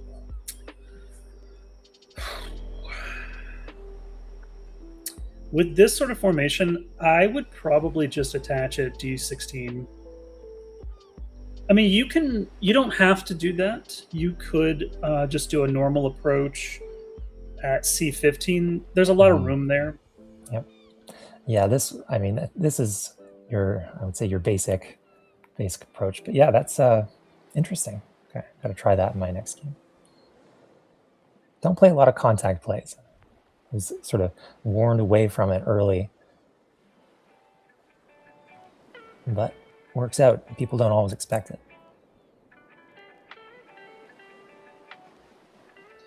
Yeah, it's been a little more normalized in the AI era.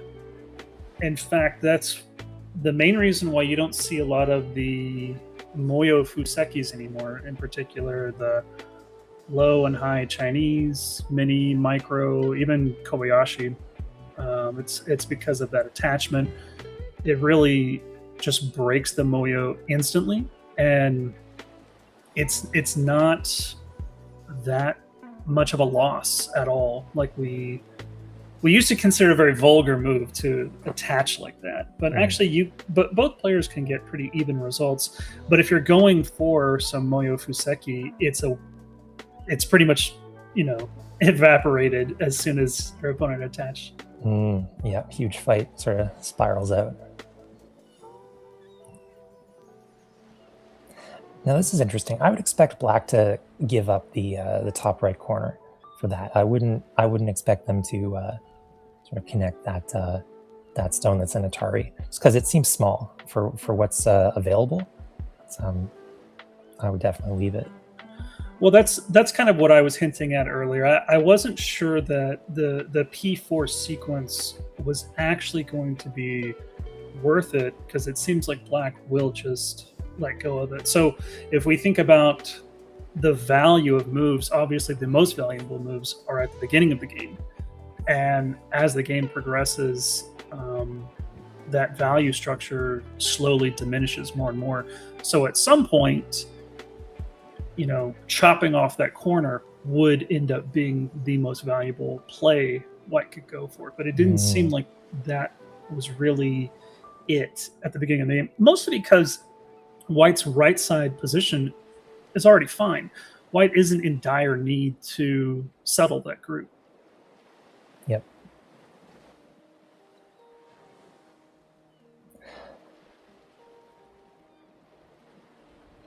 Oh, now things are getting a little dangerous here. Dallin, are you saying you prefer white's play? Based on this board and what I used to know about your play style, I would expect you to prefer black here.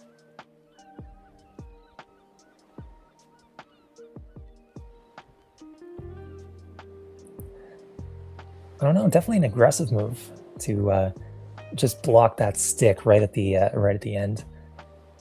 White can still do a lot of pushing from both sides, so I would expect them to be able to wriggle out, but black's still got support in that area.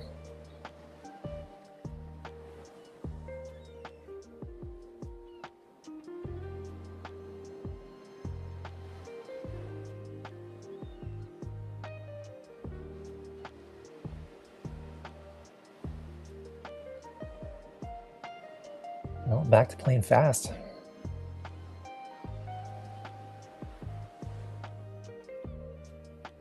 Well, I think for white, in order to save this group, there's not that many options available.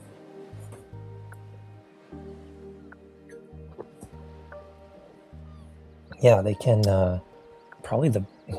they can try to connect out to the right. They can try to capture those two black stones in the middle. And that's about it. There's almost no eye space in there.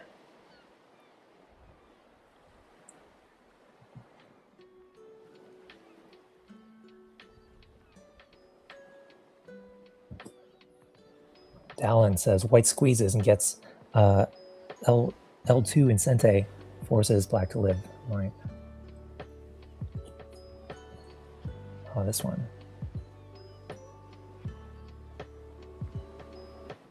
There we go. Yeah, so there was an interesting Mii there for black, but I suppose being forced to live in that corner is not what we actually want. So in order to maintain the momentum, black will... black could make a in-1 exchange first, but I'm guessing Q2 is coming up.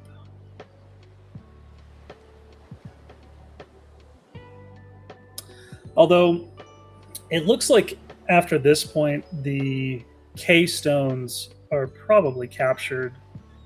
So I'm not really sure if it would be in black's favor or not. Although this is a pretty huge capture for white. Yeah, whole top right. Pretty good. Yeah, at this point, maybe black should, try something on the bottom or try to make use of that wall that they've made in the center. Well, I think they have to go Q2 first and force white to capture the two stones. At least that way we're not giving white the gigantic corner. We're still going to end Incente. But yeah, I'm not sure what black is going to do with this. The black wall is kind of oddly positioned simply because of white's first move at D10 and just the right side position. It's very, very strange how we're going to use this. We don't really have a target of attack, and there's not an organic way to really convert any territory there.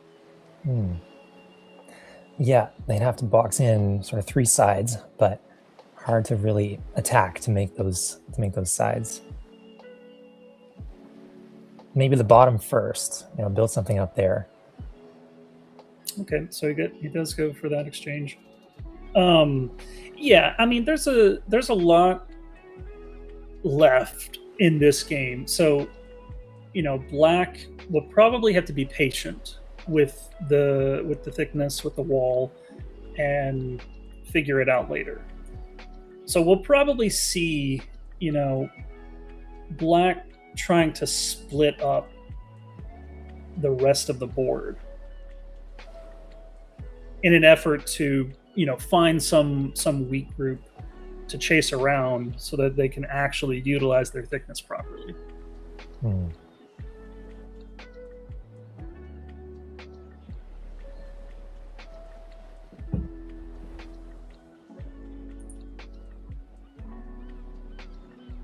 Flying Parrot says they have black screen. I don't know. Looks good. Looks good here. Yeah, looks good on my end. You might want to try to refresh.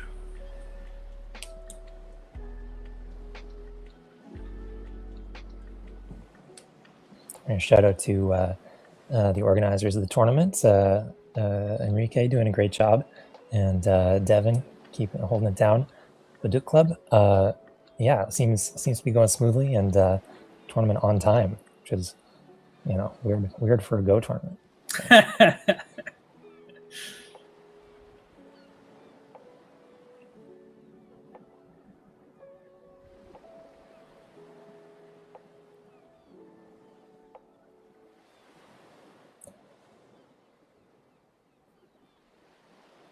Yeah, White definitely, exhibiting signs of stress, whereas Black just sitting there very stoically, just very chill. So always nice to see the contrast.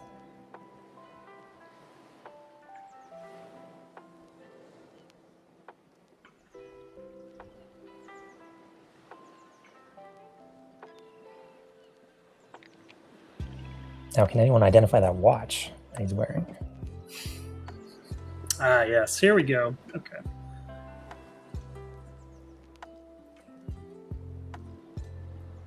All right, another contact play. I would imagine we would see White try to make that into a wall on the side.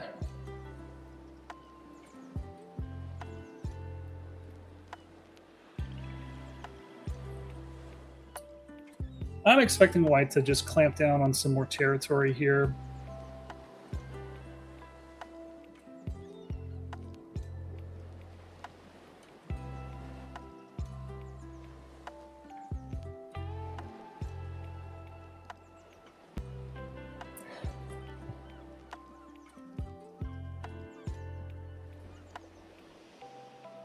The feed appears to be frozen. I don't know. Does it look frozen to you?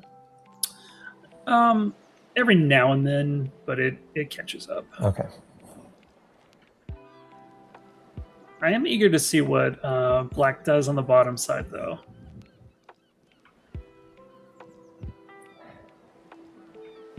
Because now I'm thinking about some very weird moves and very desperate moves. maybe something weird like a shoulder hit at E16. Not not what I would like to play, but maybe we could get away with something like that.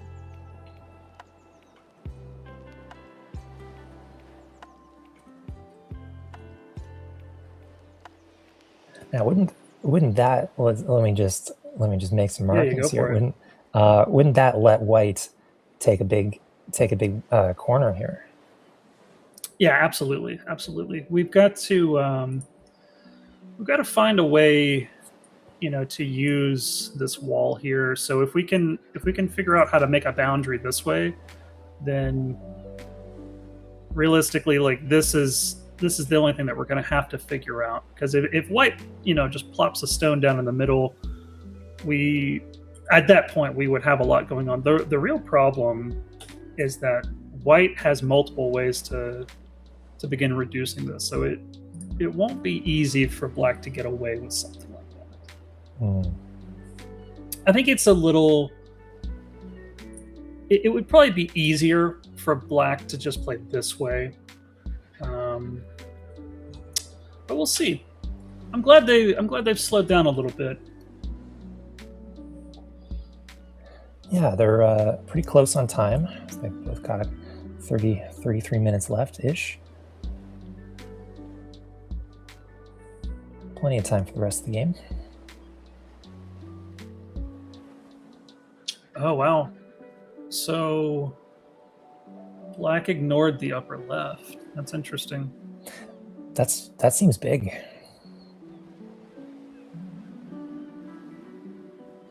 Black could still live small in the corner, but that's it seems like a pretty big loss of points. But I guess they really don't want White to have that left side all to themselves.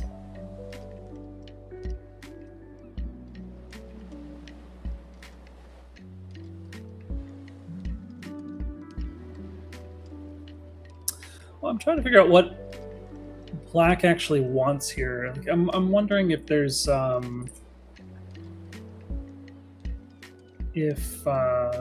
me just plop that down for a second. Like if white blocks here, I'm wondering if black is going to try and split. Oh yeah. But I'm not sure what black actually wants. It's causing chaos right now.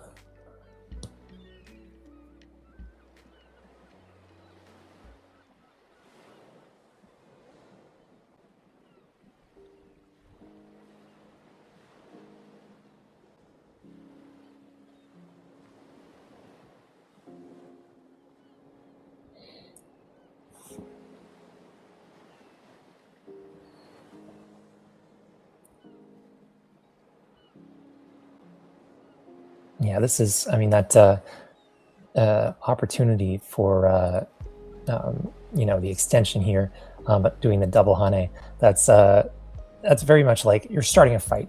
Like, you want there to be a fight, someone's going to get captured, and you can't really predict what's going to happen, right away. And, that's, I don't know, very chaotic, but really, if you're in control of it, you've maybe got a little advantage.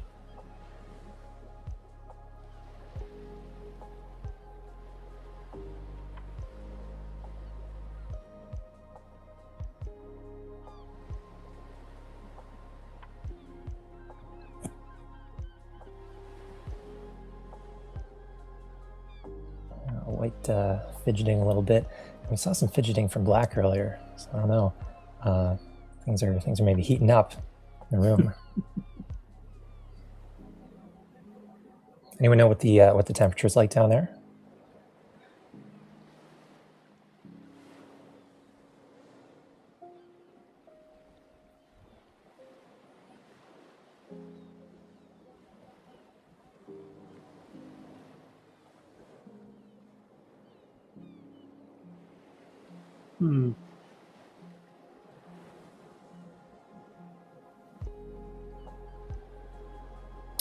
Okay, this is a very bizarre exchange. I would say normally this is a really bad exchange, but I think black really wanted to connect, but this is a way to plant a couple of Aji stones inside of white's quadrant.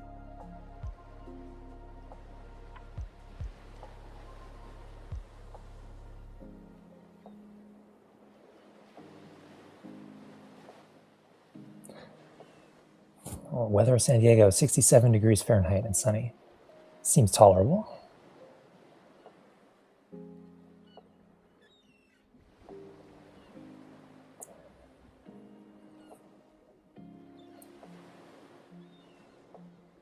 So it looks like white's going to get the first capture out of this little exchange here. Mm-hmm.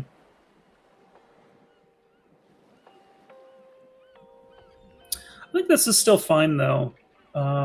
Especially since black never answered the top left.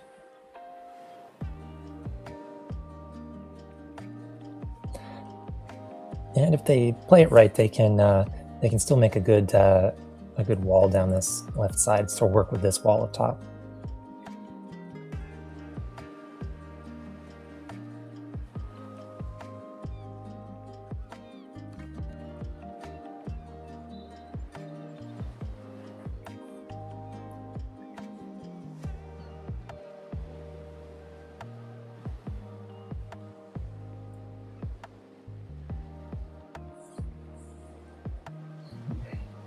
We have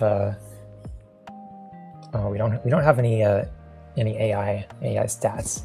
Wonder if one's plugged it in. Gotten so used to seeing who's 5 points ahead and whatnot. But kind of good to have it organic. So we have to make those decisions. Who do you favor right now? Probably white. Since they made that group on the top live, they've got a nice solid right, and left is looking thick. I'd agree. And as you say, that wall that they've made kind of in the center is sort of awkward, and they don't have a lot of territory really they can call their own. right now. Yeah.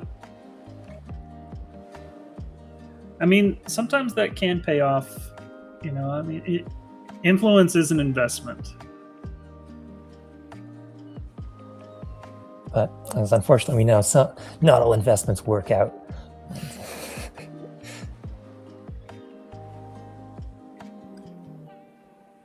Yeah, this one's hard to see how it's going to be useful, but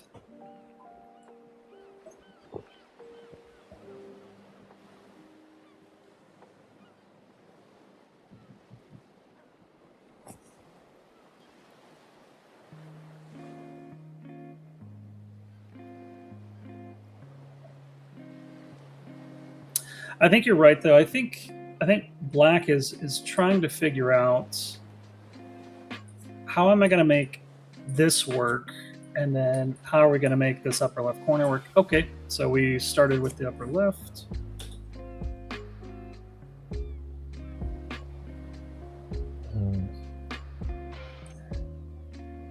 Yeah, peeping at that opening. Definitely want to seal that up. But yeah, White's stones were a little scattered up there. I would still say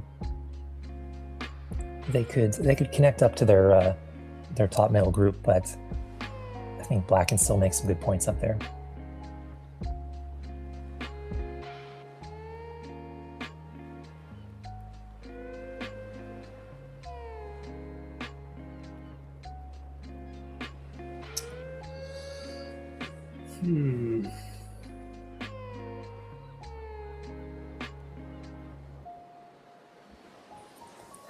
They could take this entire area, really, but I don't know if White will allow it.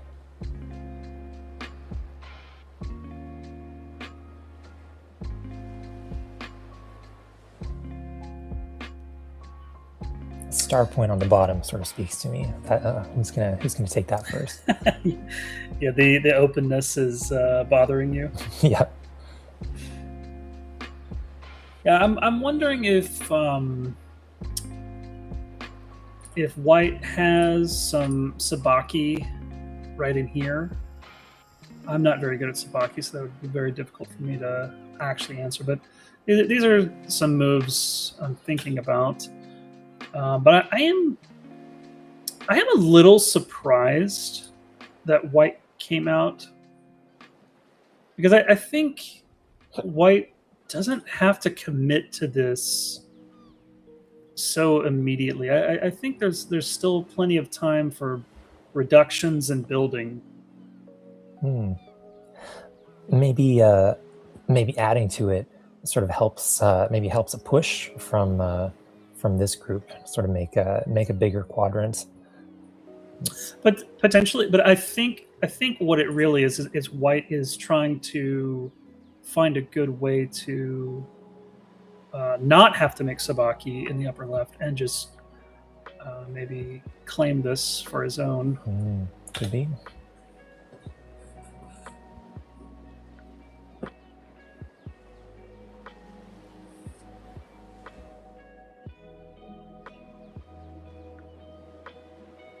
It's tough, though. You only have 4 liberties. Yep. Oh, okay. Well, we got C4. Oh, definitely got to block that. Yeah, this is interesting. This almost feels like we're like White is creating a bit of Mii. Either you let me live with my Sabaki moves, or I am going to come back and kill those 3 stones.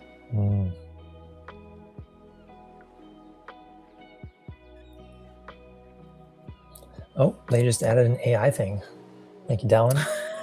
What is it by 20? Okay. Comfortable lead. Well, we said that earlier. Black doesn't have a whole lot of territory because they were, investing in influence. Yep. And things can change very, very, very fast if there's a blunder, playing too quickly. Let's see what happens.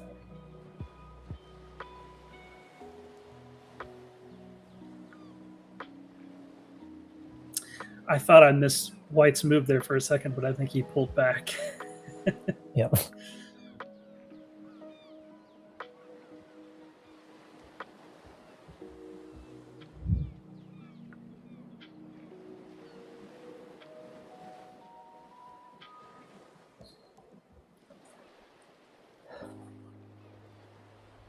So, are you excited for Go Congress? Are you going to go?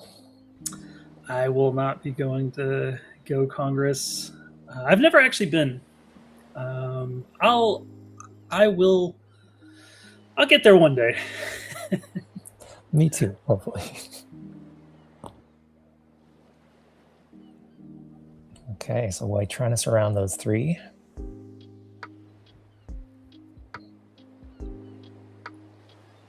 They could do it.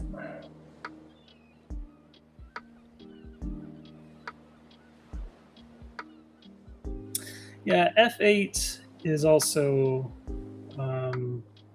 a nice key point for some of Blackstone's there too.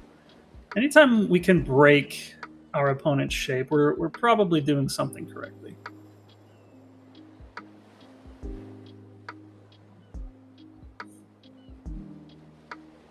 Oh. This might hinge on the weakness of these two stones here.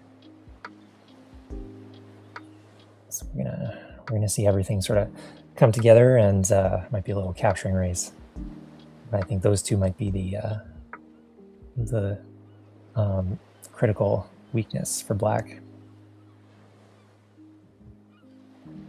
Yeah, I think so too. I don't know that Black can actually cut White off here. I think Black might have to give way a bit and let White connect up. And then maybe try to connect themselves up through this hole here.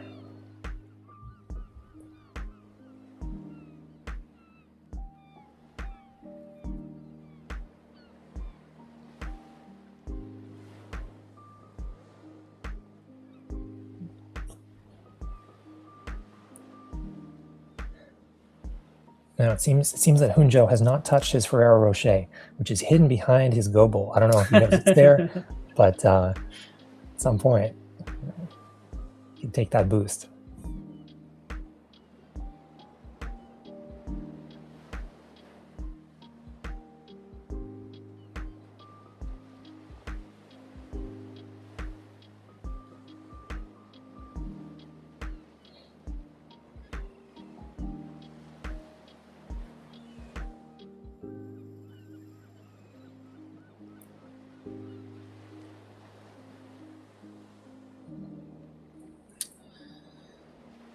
Yeah, I've been, let's see.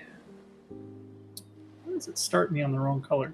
I've been staring at this. I don't think this works. I don't really think it matters which way you Atari. Let's say you Atari this way. Black is kind of in a weird pickle now, simply because of issues right here and issues right here. So I'm wondering instead if Black is going to push through this way into, something along these lines, and then White connects back up here. Black will probably need one more defensive move in here. Yeah, that might be a good compromise. Otherwise, it's probably disaster.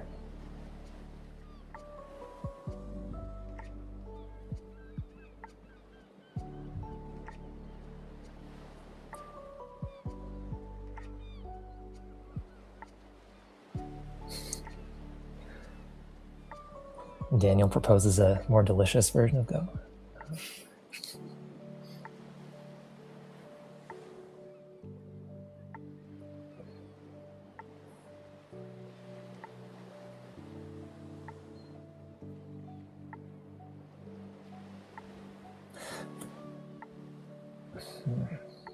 even if black plays this way, it's really not that bad for white. I mean, black will definitely secure some more points, but then the center will be even more compromised. Yeah, and there's well, I mean, this weakness down here, where white can cut, and then white can sort of push into this area, or take some profit down here and just expand that quadrant. That's definitely a danger for black right now.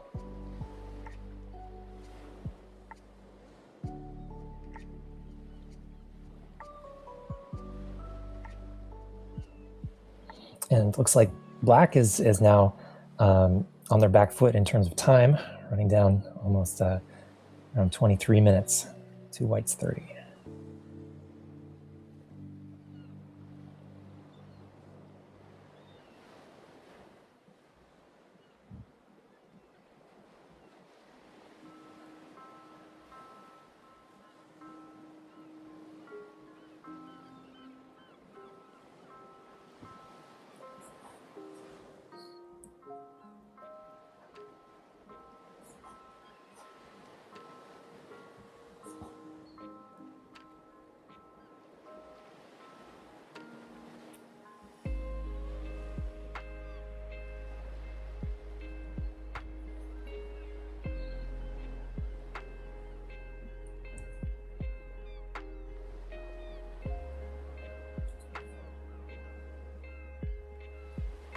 Oh. Well.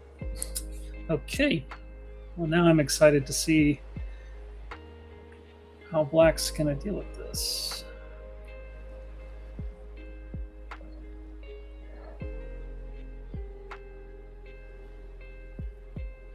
So certainly white cuts there.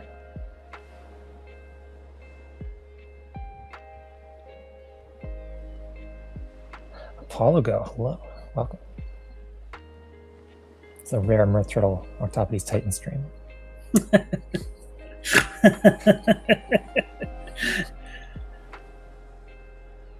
Yeah, this is the first time I haven't been on the other side harassing you the whole time.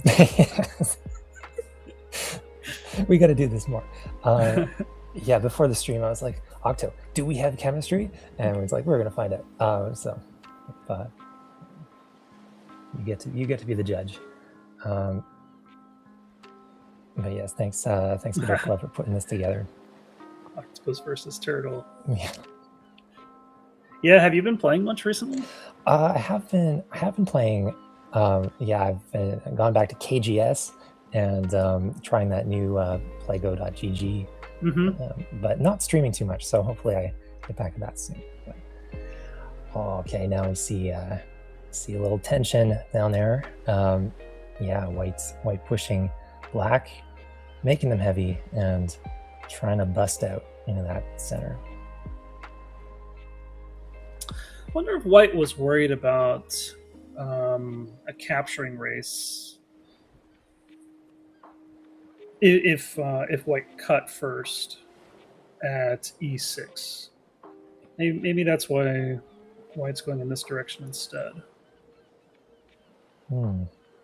Like if white can find a way to gain some liberties, then the cut at e6 might become really big. Yeah. Well, I'm still looking at, so let's say,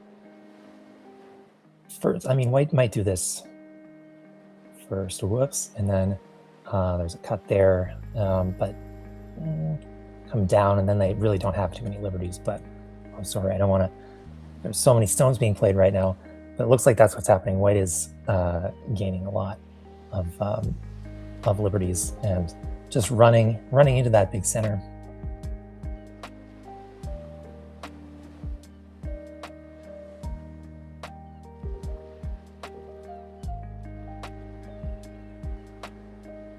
Something of blacks might get taken soon enough.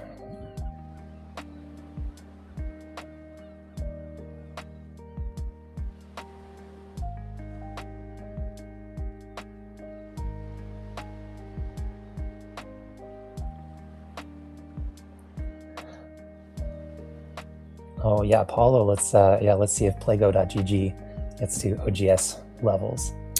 Actually, I think Black has massive problems here with the F13 stones.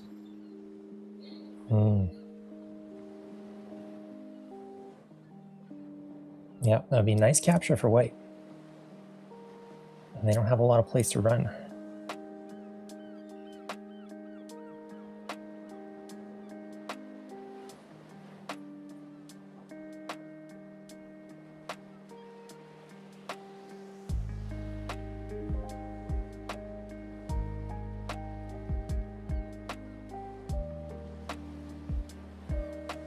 What about you, Octo? You playing a lot of Go these days? Yeah, I've been grinding on TieGem. And then on the very rare occasion I have played on Playgo.gg, just trying it out. All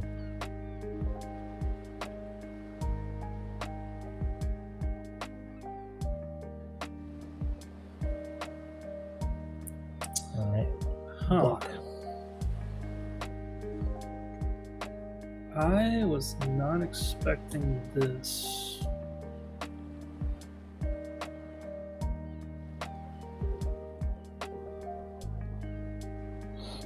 I mean, White's getting out of this, right?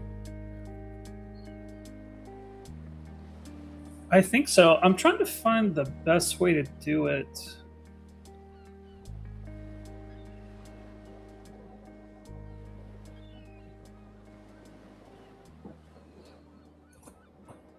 I feel like White is so close to capturing the H11 stones.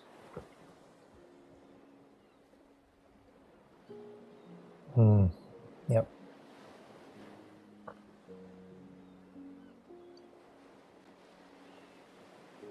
And now they've run out of liberties to extend, so now they're going for the other side.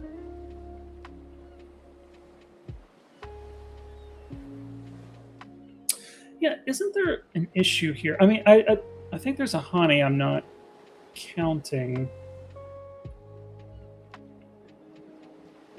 Oh, okay. Well, they're already going for it. I thought White could start at G13 and run those F stones out. Yeah, just like this. Just like this. Yeah, they're just playing in a slightly different move order. But this is why I said earlier, I think Black has a major problem here, and it's those F stones. Yeah, so this was the Hani I was wondering about. Yeah, the ladder's almost there.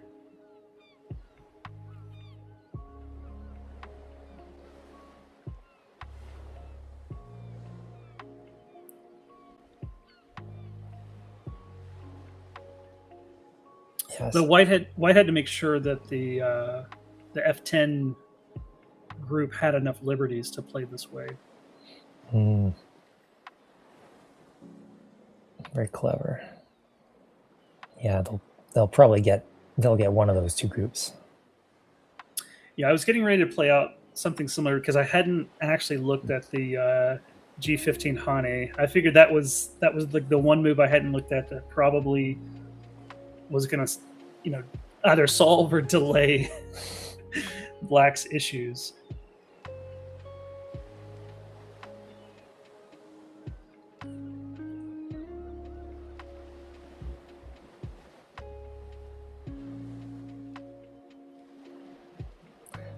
Looks like White's extended their lead slightly, AI-wise, from about 22 points.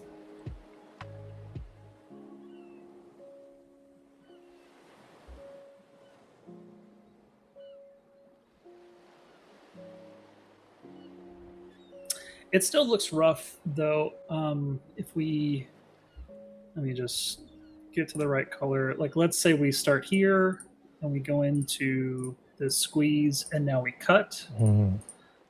Black has to come back here, and when we turn, Black's down to 3 liberties. So it's still going to be a little difficult. Okay. They're going to do it. Yeah.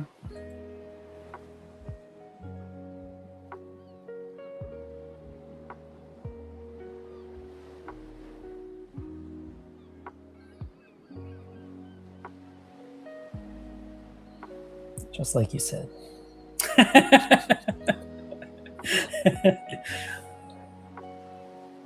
That wasn't a Dawn level thing. They've actually got us like up on the big screen.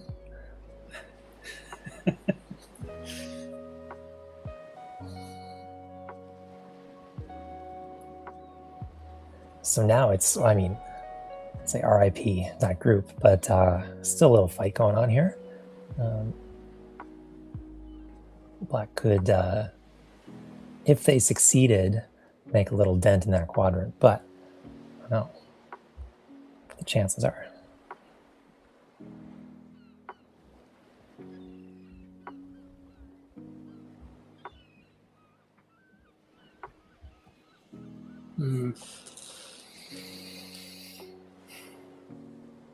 Yeah, it's a tough game for Black, but we kind of knew it was going to be this way earlier. Like I said, I had speculated Black was probably going to try and chop White up as much as possible and lean on their thickness, to give them strength, but it was tough.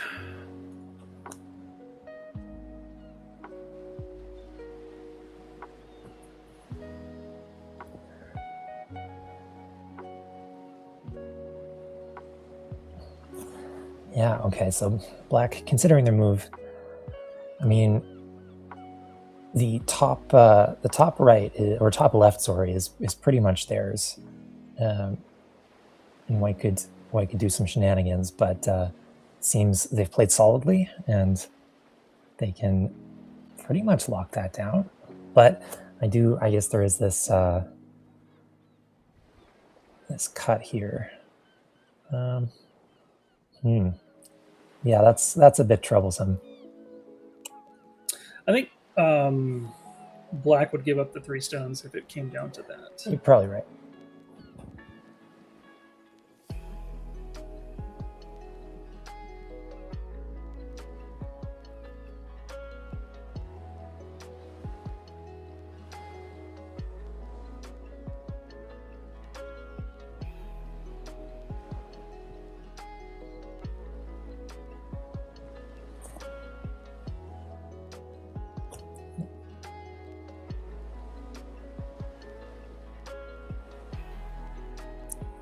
Players taking their time. That's good. Good to consider.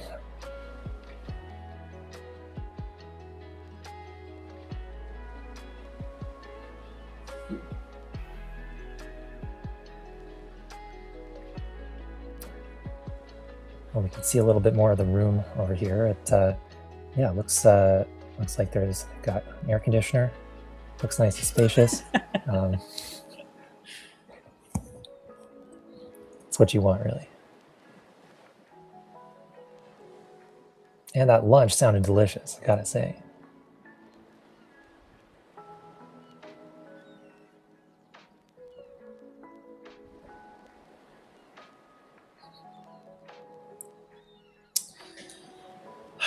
I think Black is trying to find a way to delay the capturing race so that somehow he could come back and kill the center White stones.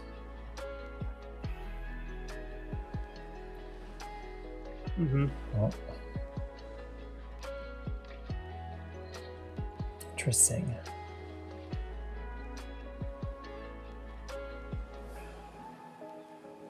Gives Black an opportunity there to push through Atari that one lone stone. Yeah, but it's not as fruitful as you might imagine. Yeah, they're still down to 3 liberties. Still down to 3 liberties. Yeah. Dang. Wow. It's going to be very difficult now.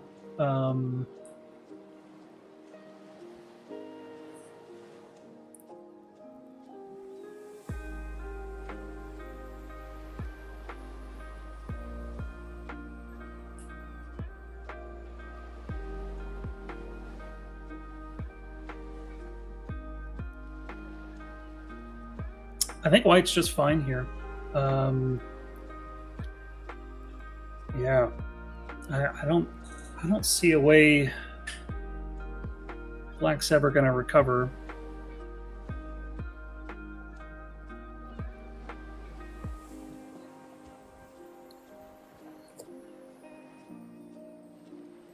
Well, let's play this. So Black goes here, White Ataris. That comes out. Yeah, and there's nothing. It's no good. Yeah, I was trying to find something sneaky there too.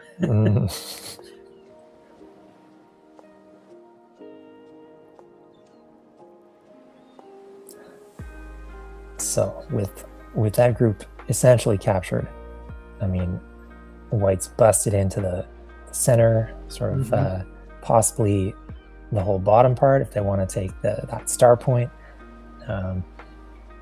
And then really they just need to play conservatively and not mess anything up, and they've got it.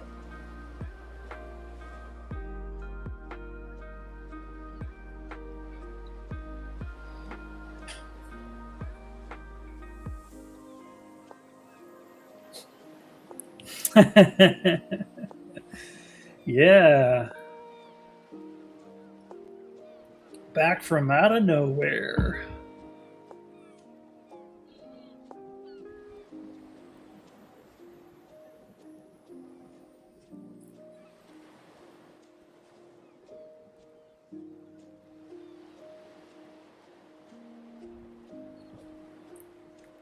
Oh.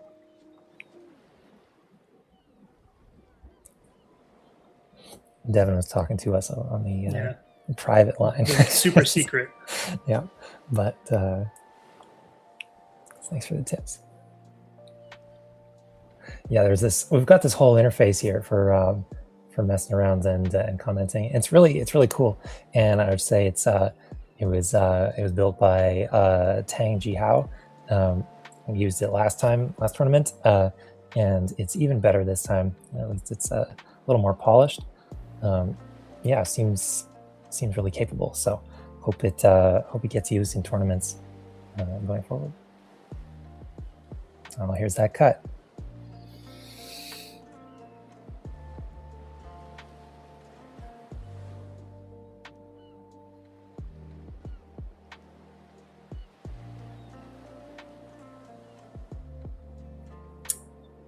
Yeah.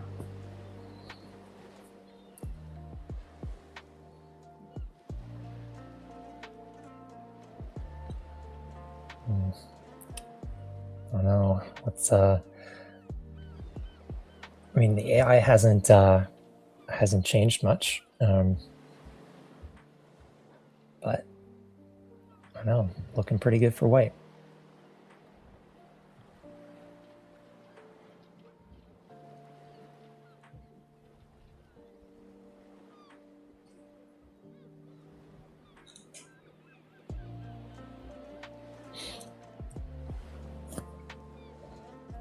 All right, time's running down. Black only has less than 16 minutes now. And again, we are on Fisher time. This was 40 minutes main time and 15 seconds every stone played.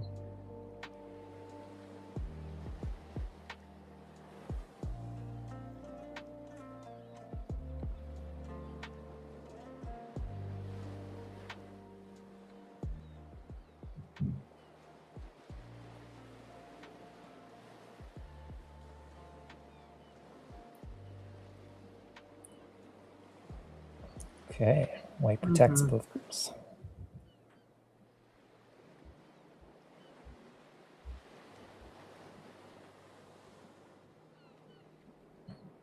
Black turns, trying to force White down, trying to make a wall.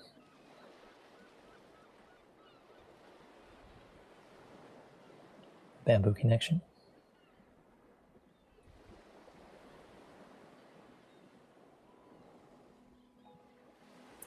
Oh. Black's just cashing in some free safety moves there. Yep, connecting up. And they won't be able to capture that White group, but they will probably be able to connect that group up and take really that's the whole top left. Yeah, Black did a good job of converting that situation, but I don't know what they're going to do in the center.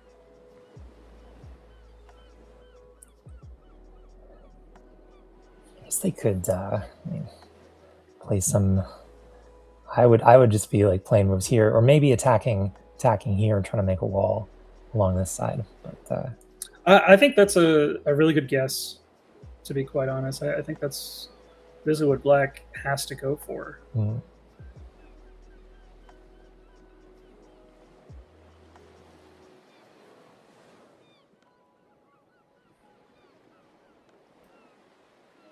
But that area is so big.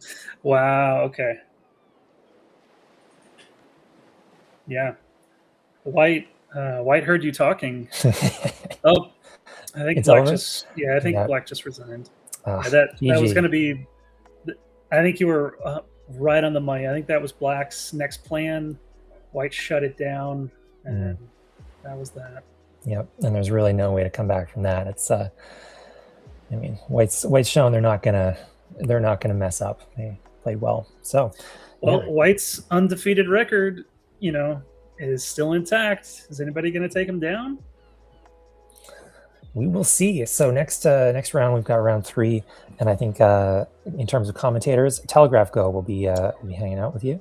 Yeah, And, you guys get some very high level commentating with that. It's gonna be great. Yeah.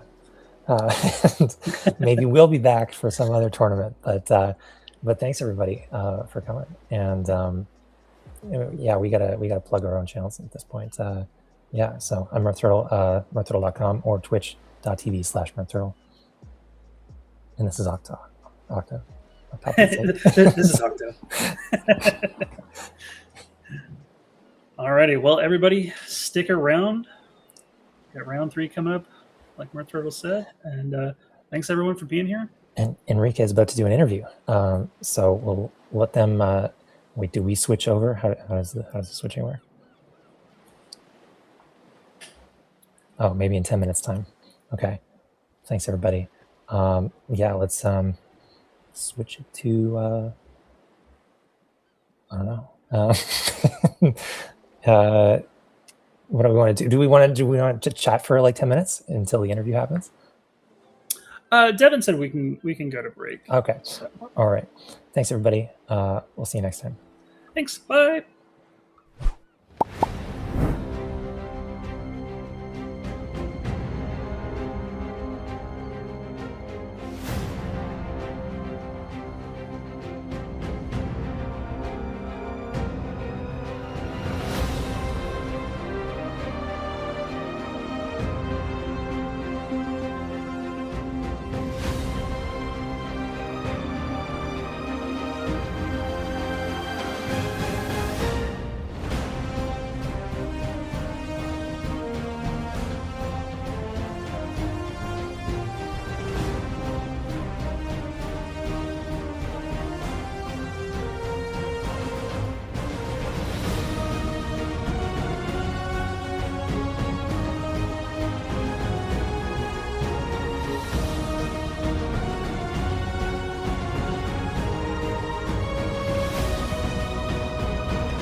so.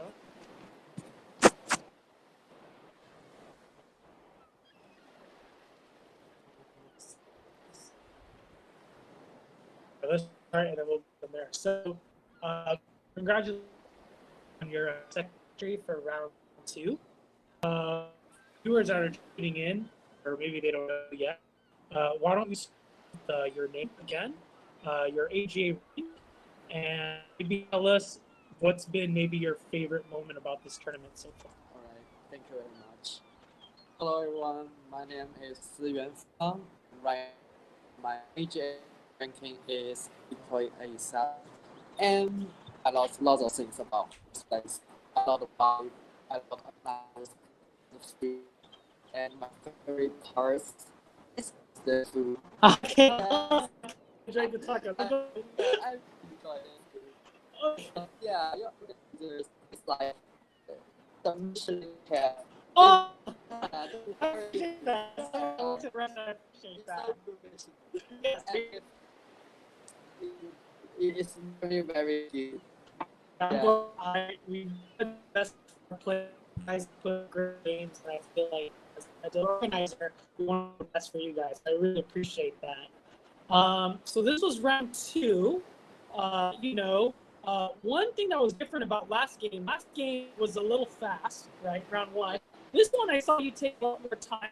Yeah. I think you made more time than your opponent. You know, for someone, I guess I could ask you as a second question: do you prefer to play fast or slow?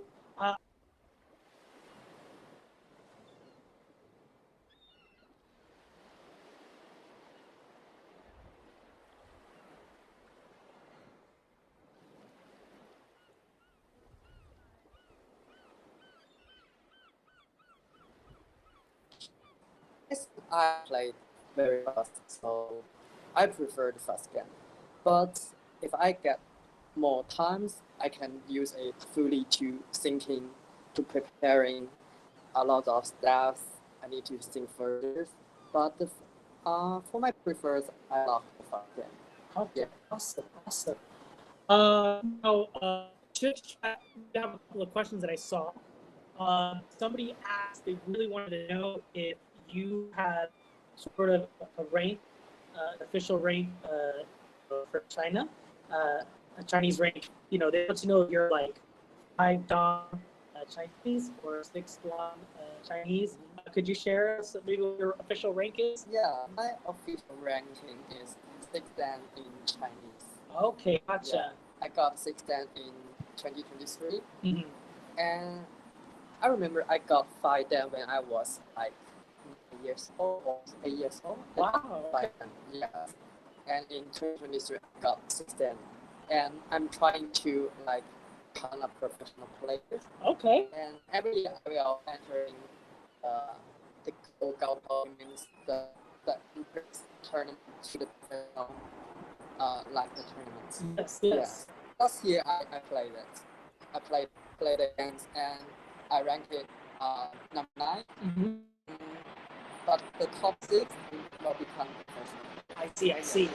I guess that leads into the next question I had, which is, really wants to know this question. Do you have a certain, I guess kind of even alluded to it now, like when a professional, do you have a tournament plan? Because we saw you play in New York, I see you playing in San Diego, now you're here in San Diego, so are you on a tour right now?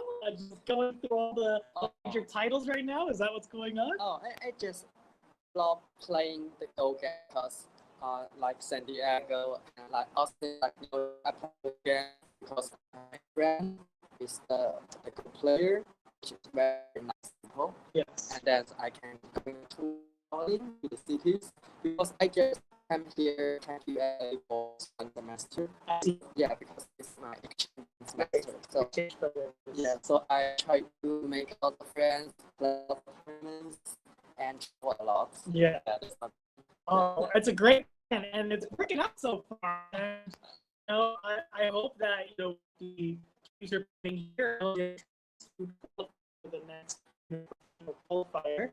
Do you want to become a pro through the American system or go pro through system? A preference, or it's just maybe a goal? I think it's a one day, but this year I'm coming back to China, so I Chinese. So let's see if I can get this game up. Let's go ahead and see if I can put it up here. So you can have you share maybe one thing about this game out. Give me one moment here. One thing I can say, also in this game, at one point, I guess it looked like we had a water. Yeah. That's crazy. Bear with me here. I'm having difficulties in pulling.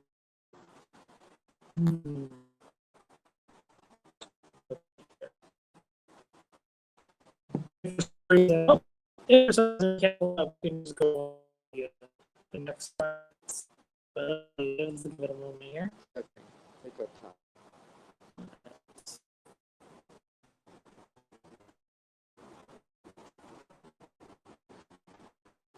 Refresh.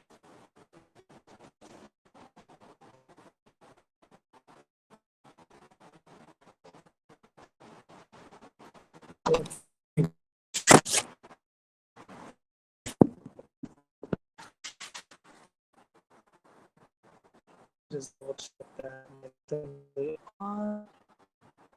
white font is on. Yeah.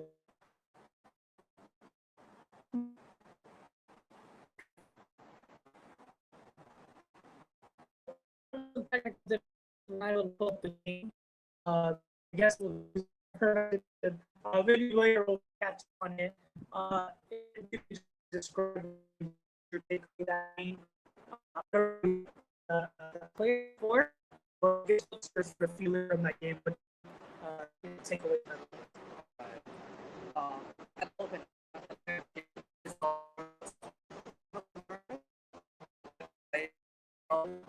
and yeah, as a story, you're just crawling on the floor. and lots of thoughts, lots of comments, and a lot of laughs. Yeah, but I still and whether there's kind of corner where he didn't like connect the corners, and I cut the corners and I make like 20 toys at the sides. So it made me feel like more relaxed. I got a lot of joy in this, and influence is not that very like we had a lot of two sides. I see. Yeah.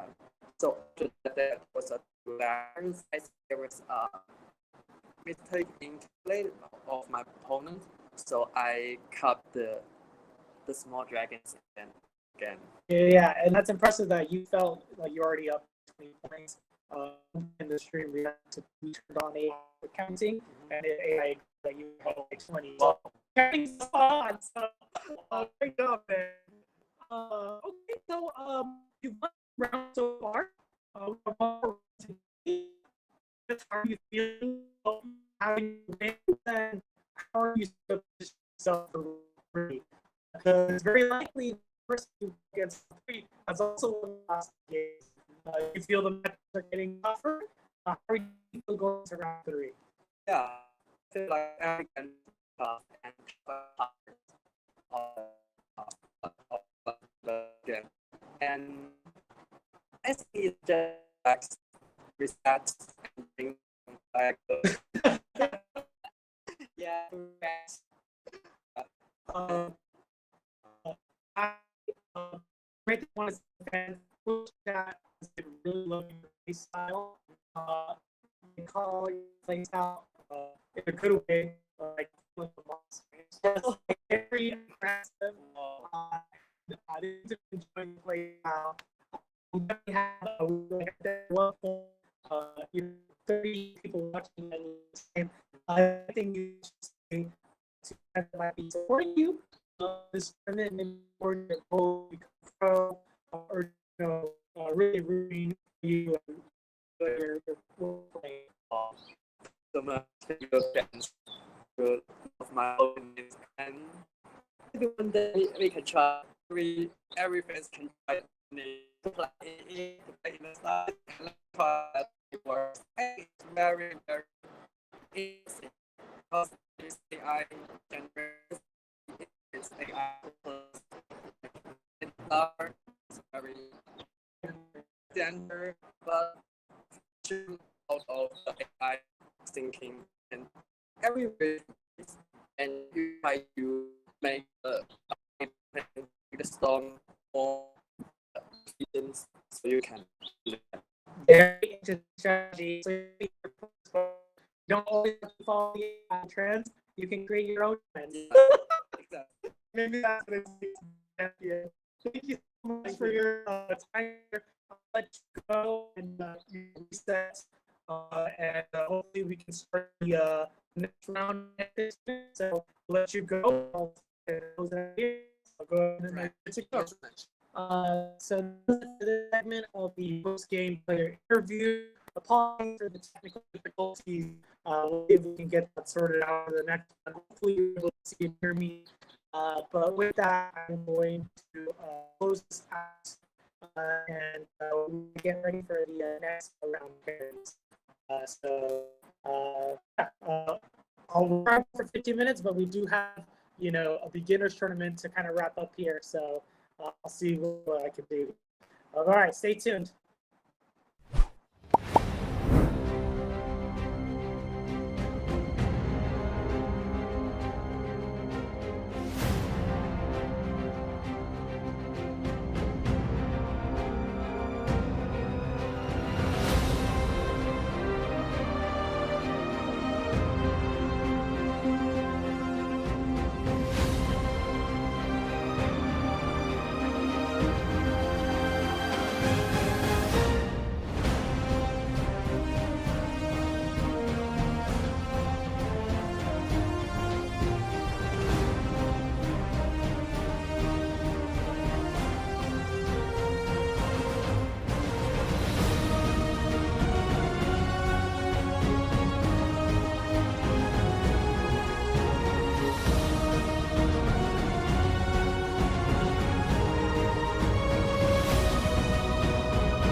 Okay. Can you guys hear me?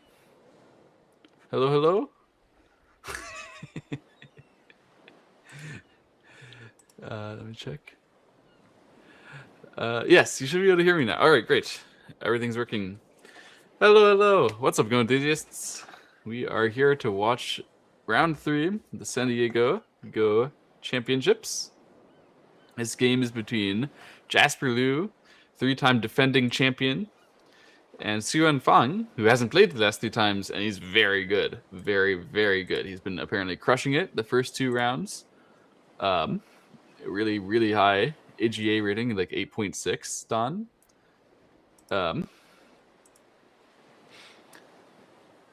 This game is going to be really exciting, and I can tell you that without even looking at the board. But when I look at the board, I think it even more so.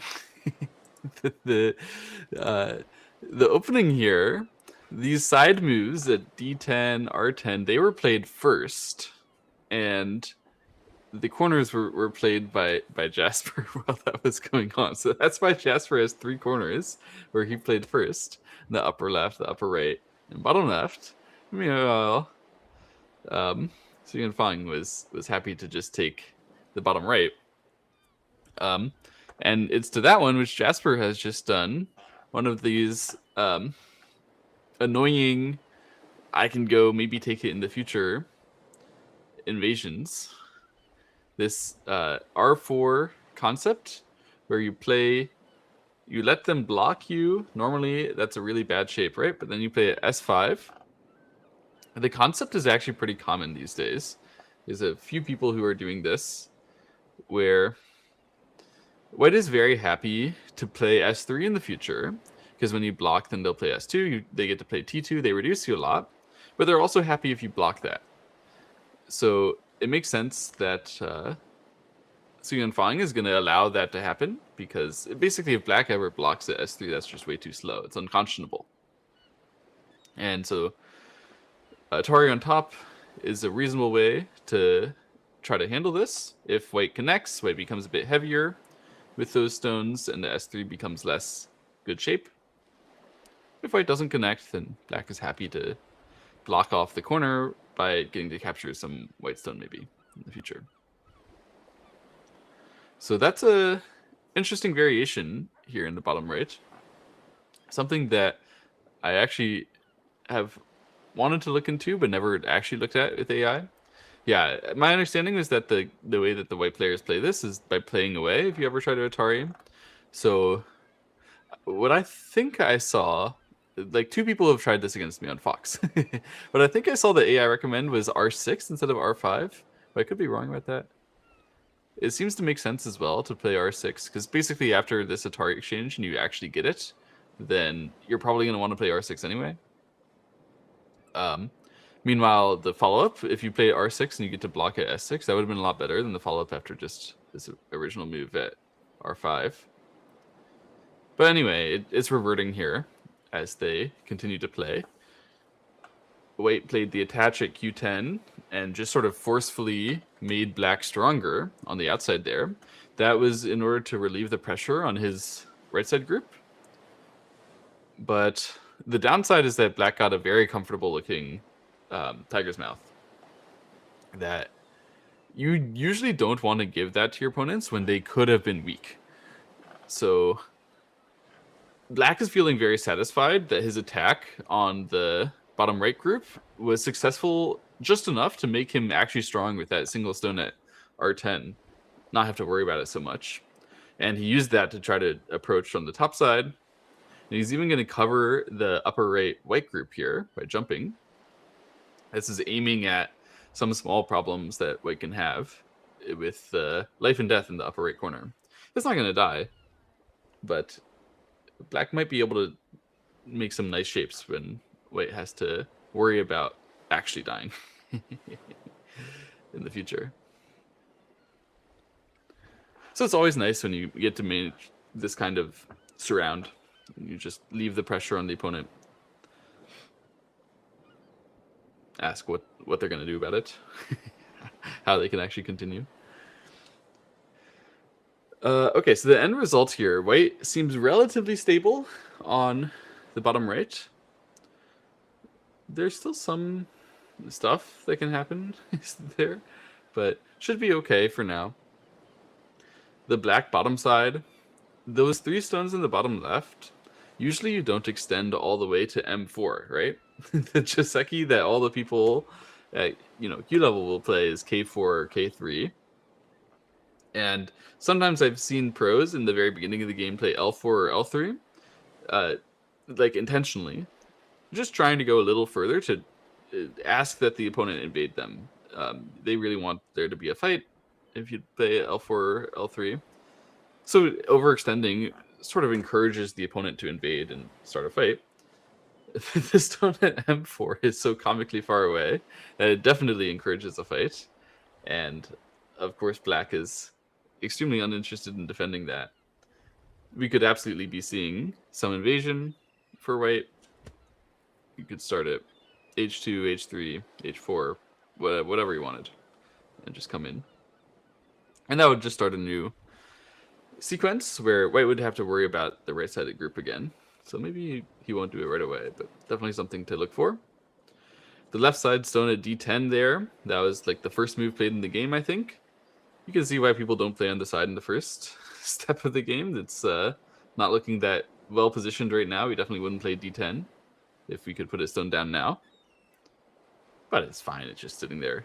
Basically, people don't care. This top side black 2 group situation is looking more like influence than weakness.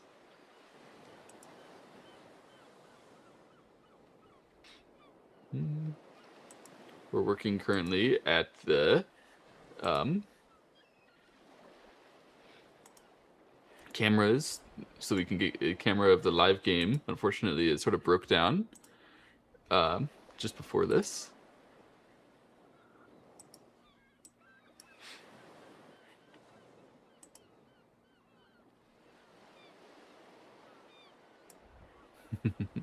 Anyway, hello everybody in the chat. Surely that did not get played. I do not think that white played the empty triangle there. Okay, he was the peep. And the topside moved, I suppose. Where did? Okay. So the peep at Q15 there, that looks very weird. Why is a reason to do it? He was thinking if he doesn't do anything, black could try to play at S15 in the bottom right, or sorry, in the upper right. If you played at S15 as black and white tried to block at T14, very normal and reasonable way of blocking, then there's a few ways that could go. Probably black would try to play Q18 first, get Q17 Atari, play R15, annoyance. So to play this peeping exchange blocks the black entrance in from the top side. It means that now, even if black gets this Hane at Q18, there's nothing that's going to be problematic at S15, which is very nice because it also fixed some other tricks. There's ways that, for example, black could try S17. There's some nasty things that can happen. So from a perspective of cleanliness and comfort, this Q15 for P15 exchange makes white far more comfortable in the corner. And the pressure that black is putting on that white group is basically totally gone. But the truth is that the pressure there was kind of fake to begin with. So giving black this additional P15 stone is a little bit of a concession by white for sure. He doesn't want to play that particular type of game that black wanted to play when he played the P14, so he's going to give black a slightly beneficial shape in order to not let it happen. I honestly respect it. It's not like Jasper thinks, wow, this is amazing and incredible and extremely efficient. He just thinks this is a way that I'm going to continue the game without having to deal with his baloney, which I like. I like such practical ideas so long as they have good meaning. Okay, and then after that, Jasper played the initial move on the top side of J17. That was just to sort of reduce, since he gave black a lot of thickness. He didn't want black to be able to extend from it and make a big area on the top side. Black immediately invaded and then jumped out, and white jumped out to take care of himself, and now black is leaning on the white upper left corner. So this is a relatively stable variation. The immediate invasion by black to play at g17 tries to stir the pot, get some fights flying, but white is playing in the most standard and normal possible way that he could play. I get the impression he doesn't want to fight very much this game. Even the immediate Joseki choice of S5, it looks very strange, but that's actually a Joseki that tends towards never fighting. It's a Joseki that tends towards just getting a clean end result and done. Finish off the area.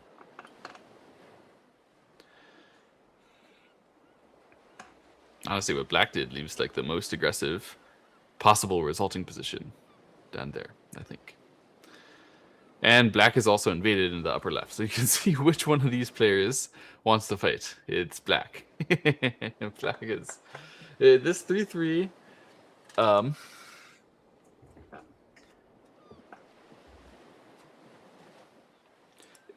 Black has ideas, but it doesn't look correct. This is pretty clearly unusual out of black.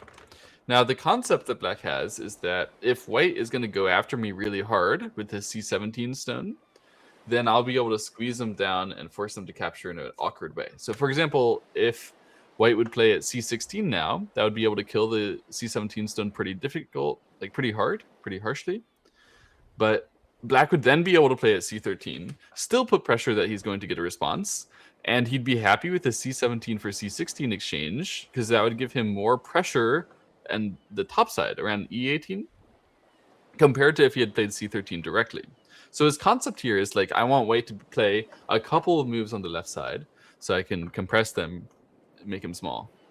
The problem is that white doesn't have to say yes and just do that. White can play a move like c15 here, or d15, something like that.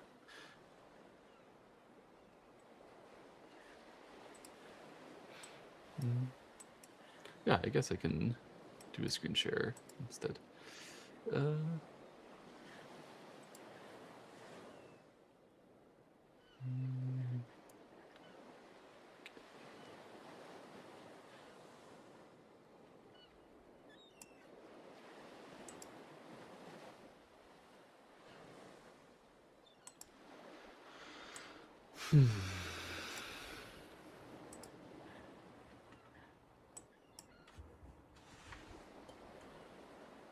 Okay, so we might be getting my screen share here as a temporary fix until we get proper cameras on the players. I'll at least be able to show you what I'm talking about. So D13 is the most aggressive option that white could have played, where he's saying, I don't even have to try to capture your group in the corner at all. And I agree that, like, from a theoretical standpoint, this is the normal thing to do.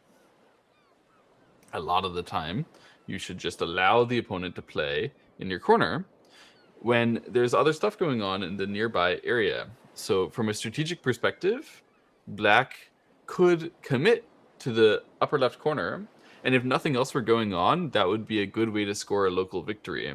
But since there is something else going on, and there's two stones in the center, which white could theoretically capture if white got a lot of thickness, committing to living the upper left right now would be a bad strategic decision. It would lose control of the game pretty fast.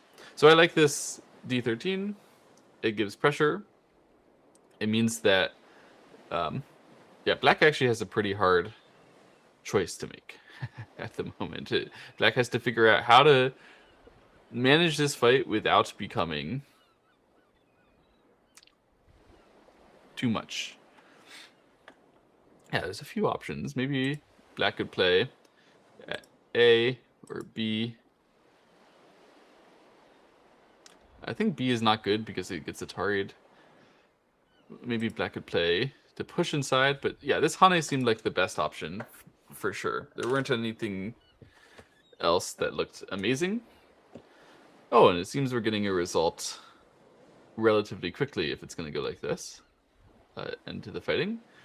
Black immediately chooses to sacrifice without extending to b15. Of course, if you could extend to b15 and get an answer on the inside here, then that would be great. You would just get an additional forcing move. But Black thought, I'm not very likely to get that.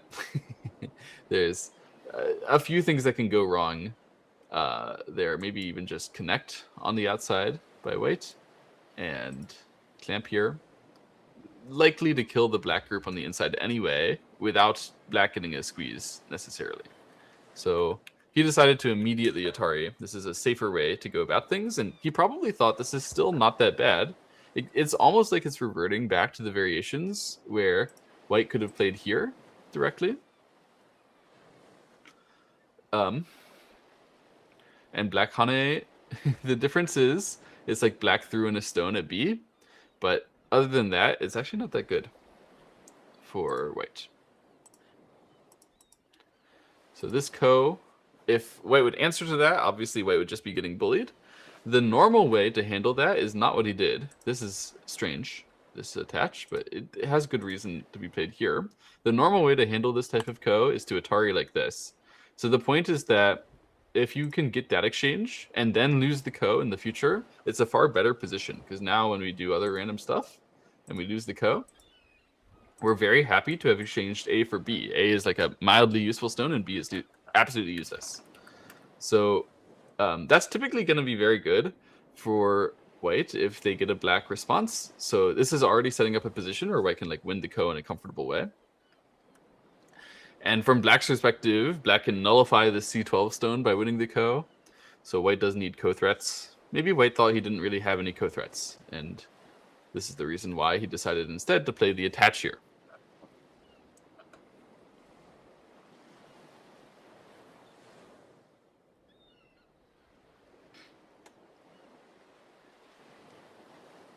This attach, I said it's weird because if Black plays the Atari like this, typically, we don't like positions where we got split and we actually kind of liked both of our stones. So we just played this one, so surely we liked it a little. And this one, we also kind of just played. So it seems a little weird to just give it up.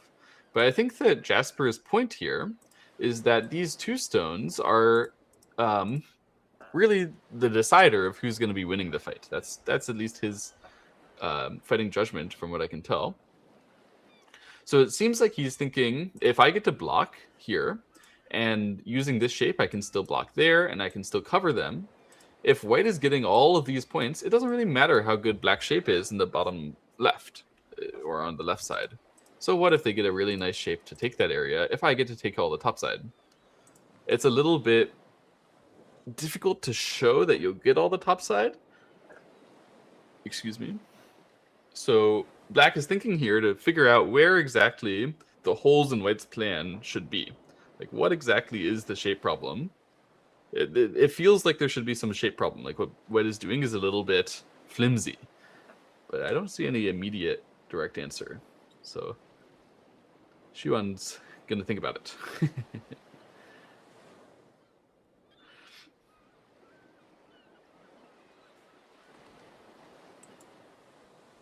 Okay, we have to capture the Ko first.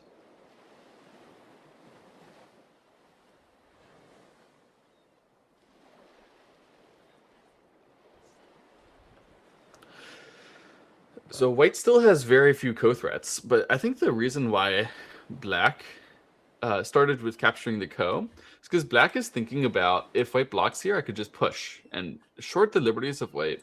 These White's stones, they have way too short liberties to be doing the nonsense that White has been sort of claiming he's supposed to be doing. So he has to play at f15 to keep this up. This is basically the mandatory move to continue with his strategy that he picked. Unfortunately, the problem with that is that he's already kind of lost this part. So although he hasn't taken this left side has already taken a shape beating for White. And he still hasn't captured those two stones. I don't think Black is even that interested in saving the two stones.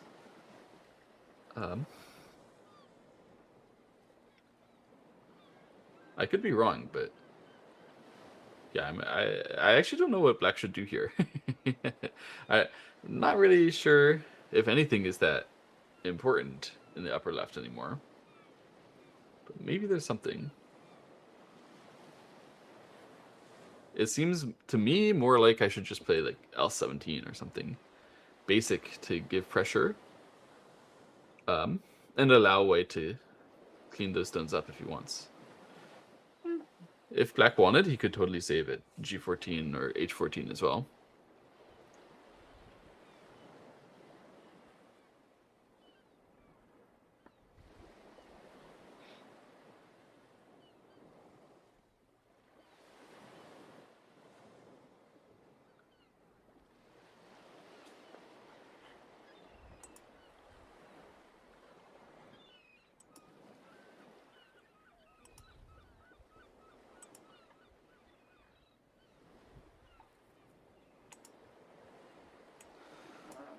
The time setting this tournament is 40 minutes plus 15 seconds Fisher.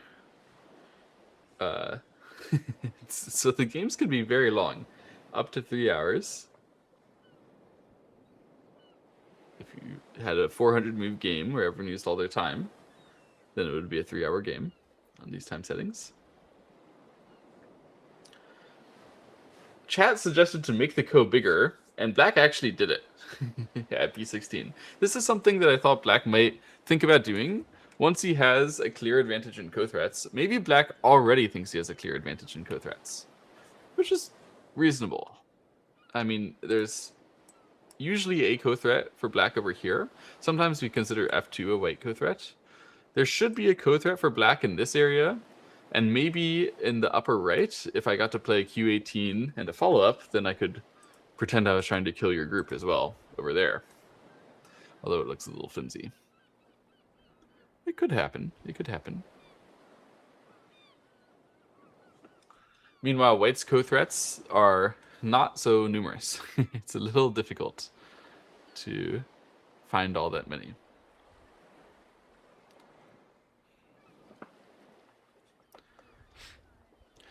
The lower right isn't as much of a co-factory as I think the chat wants it to be, because frankly, white doesn't need to save it that hard.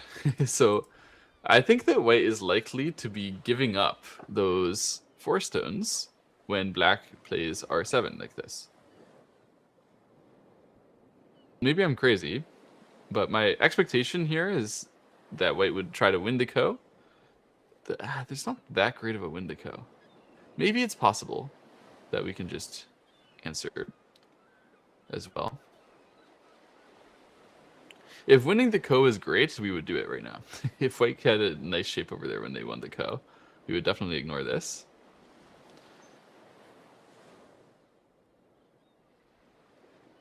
Because the 4 stones here are actually just for making eyes, basically. They aren't meaning all that much with respect to territory. They can just push into here. They only represent this area. That box is not really big enough, but it is nice that when you connect to them, you do get 1 eye on the right side. That is useful for saving these 3 stones. But that's basically all the meaning. There's like a little cutting meaning as well. This cut still exists when the stones are there. Yeah, basically, unfortunately for white, even though black played a move to expand the ko at b16, when white solid connects to win the ko, that's still not a very good shape. He already has this weird stone at d16. So, wow, he's actually going to play this extremely passively because he just cannot consider that he could ever win the ko. He's playing as if he was going to lose the ko. Okay, so imagining here from this position that black is going to win the ko, where does white want his 2 moves?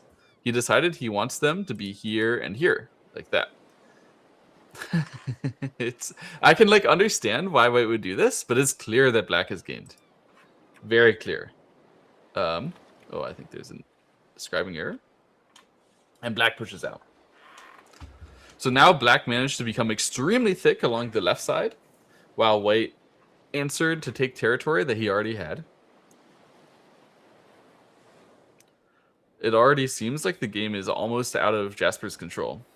Or, well, it is out of Jasper's control for now. It's almost unwinnable, is what I'm trying to say. is not actually that bad yet, but it's pretty bad.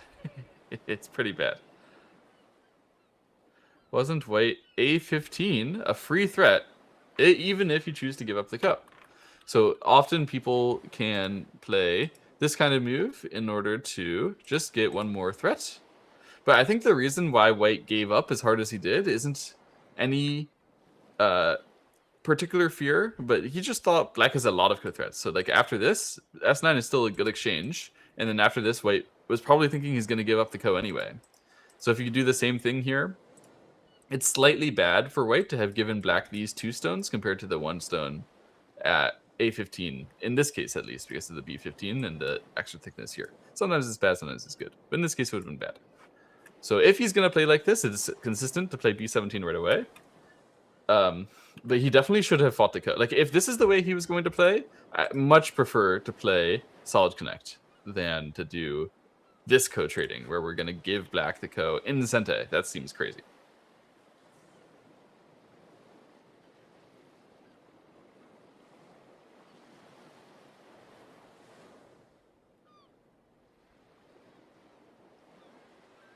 So, black,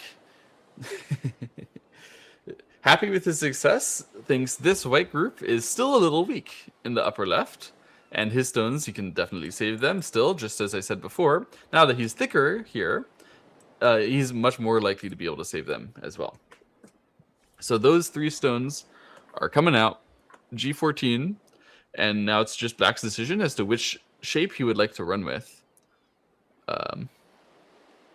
Yeah, there's a bunch of options actually that are all entirely reasonable here. Usually you want to play Hane. In this case, if white cuts, black has the sequence lined up that goes like this. This is Atari. If you answer, then I capture your 3 stones.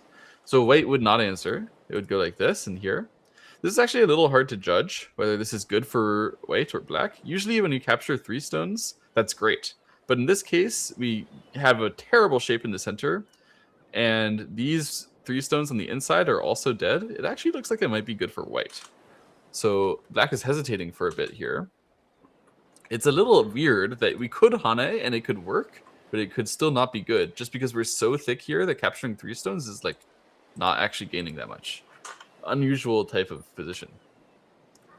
So considering that that might be what's happening, black maybe has to come up with some more clever ideas on how to handle this.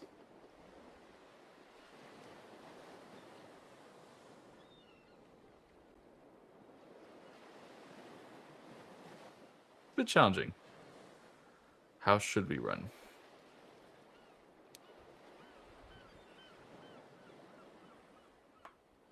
A common way is to like attach across. This way could revert to being very similar, or black could try to press through the top like this.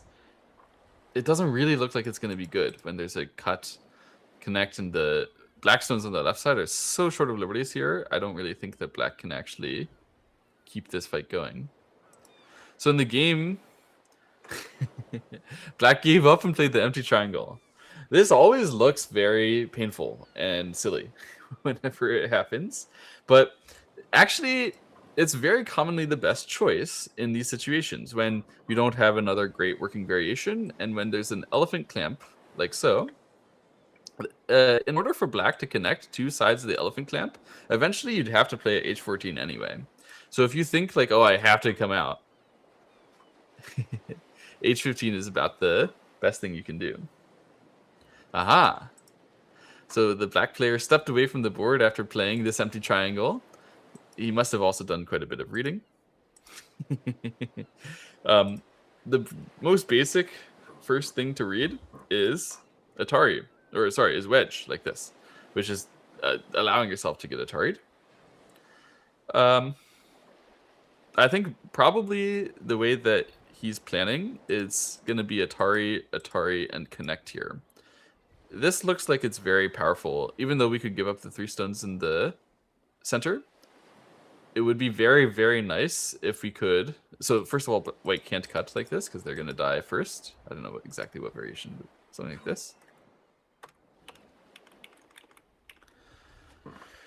If white comes back over here, then that group in the corner is actually still a little bit challenging, a little bit weak, still a little difficult to handle. Maybe black will just take the Atari and save his 3 stones in Sente, though. That's got to be the easiest way. This might be a trading variation that happens. Black is like a little satisfied to break through, but white not unhappy to have captured 3 stones in the center. I actually don't think that would be the way that he's going to handle the wedge, but you never know. Could be. The wedge didn't happen. In the game, white played this knight's move instead. Sort of waiting on the possibility of using this at a timing where he thought it might work better. And in the meantime, he's just thinking I should save these stones, which is entirely sensible. Black turns. White makes sure not to get cut and killed. By playing here, and not the solid connect, he's allowed there to be more weaknesses with respect to those 2 stones getting Atari'd. The bonus of playing this empty, of playing this Tiger's Mouth, I was about to call it an empty triangle because it can often become an empty triangle when you have to fill in an A for whatever reason. The bonus of playing this future empty triangle, or this current Tiger's Mouth, is that you just get more movement that way. And sometimes that's really valuable. But I would say in this situation, that's definitely not very valuable because black can still run out regardless. And no matter what, these stones will not be in good shape. So, like, locally speaking, we'd rather have them like this, I'm pretty sure, than to have the Tiger's Mouth leaving behind the Shortage of Liberty weakness in perpetuity. So, Xiwan just runs. Jumps out. Obviously, white was putting pressure that he could play A in the future, but black isn't feeling upset or anything to have to answer. It's actually very satisfying to be getting ahead. It means this group is now quite far behind, and black is also looking towards a bottom side in theory. With this group being weak, black actually has quite a bit of potential to, set up a wall there. So being ahead in this part of the board is very, very satisfying for the ways that we can continue playing this game.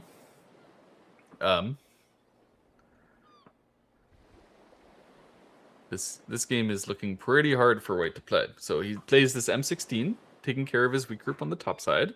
He's just going to do this sort of softly. I like S10 actually.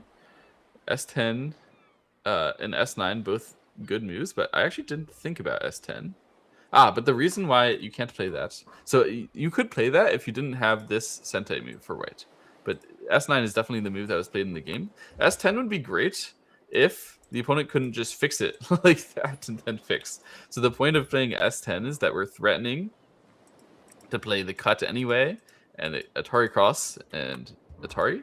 And in situations where the opponent wouldn't be leaving behind this double Atari, like it's not quite double Atari, but double threat, that could be good, but definitely not here. So S9 making a lot more sense in the game, and white plays the counter peep first, using defender's advantage. So black says, I'm going to go after you a little bit on the right side, and white says, okay, that gives me a moment here where you care about the cut. So this is the last moment where you would really try to save these 3 stones very vigorously. So I'll try to take this moment to press you back. And black says, what do you mean get pressed back? I'm not going to get pressed back. He fights. He runs with Q7. So I think black's perspective here is that if white just connects, then I got a good exchange. No matter what, I think black's plan here was to generally make this white group run towards the center and towards that group, and then make a nice slice in the middle. Something like that. And so, yeah, if Jasper shook his head here, he's probably looking at this thinking, oh man, I cannot actually capture these 4 stones. So I've put a stone down on the wrong side of the fight. So yes, I made my opponent play an empty triangle like this, but my stone is going to be just dead and gone. That is not good news. We would like to not be dead and gone.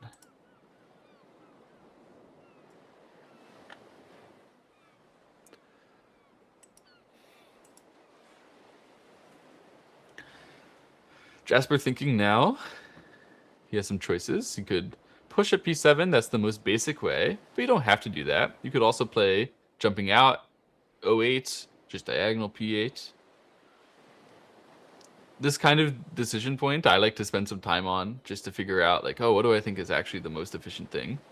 And oftentimes you can get some kind of precise detail when you pay attention and try to find it. Or you won't find it, and then you can figure it out later when the AI tells you, oh, this move is better. You actually thought about it first, so then you can learn.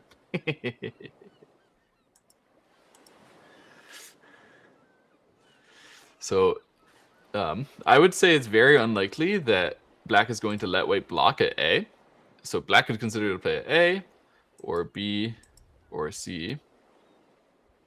Probably just those. But it's not easy to decide between those three.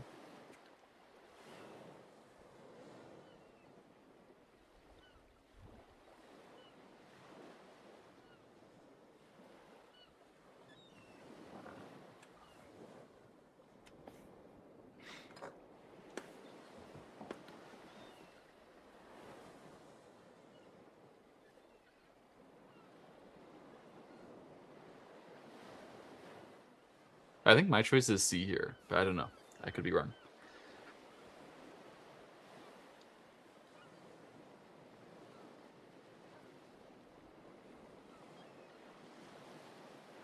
The overall board state, white has kind of like 4 corners. Oh, and black played C. Nice. But not actually. And black has all of the initiative throughout the board. All the control of the sides goes to black. It's not like black has really territory there, but it's just initiative and control of the game everywhere. So if white does manage to diffuse all of this initiative, if white doesn't have to effectively pay much at all to save his weak group on the right side and the top side, excuse me, this situation could turn out to be just fine for white. But at the moment, we should I mean, black has to pay a little bit to take care of his top side 4 stones and the right side 4 stones. Like, there is some flaw over here. That's what white is aiming at when he attaches. He's trying to get more time to go back and aim at the flaw over there. But at the moment, it seems a lot like black is going to be solidifying the whole bottom side. And if white really wants to come in there, which black has been inviting white to do, white's going to have to incur another weak group. It seems like this is going to be a defensive-oriented game for Jasper. Whether he likes it or not. Probably he likes it. Most people who are pretty strong like a defensive-oriented game, but at some point it just becomes objectively bad. People like a defensive-oriented game because it's pretty easy to figure out what to do there, as long as your position's okay, which should mean you have a territory advantage or some other kind of advantage to mitigate the fact that you're losing the balance of power.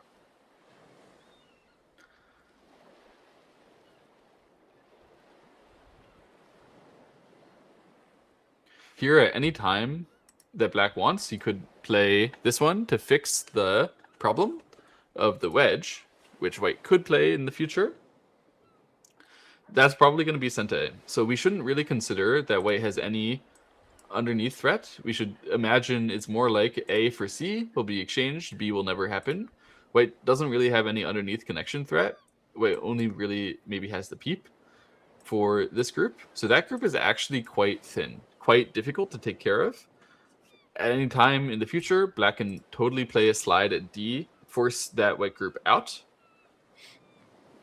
Basically, black's biggest issue right now is just that as white runs, black is going to need to reaffirm this connection. And that might lose black time. If it loses black enough time that he can't make a nice double attack here, that's the lose condition. That's the situation where black will be kind of upset.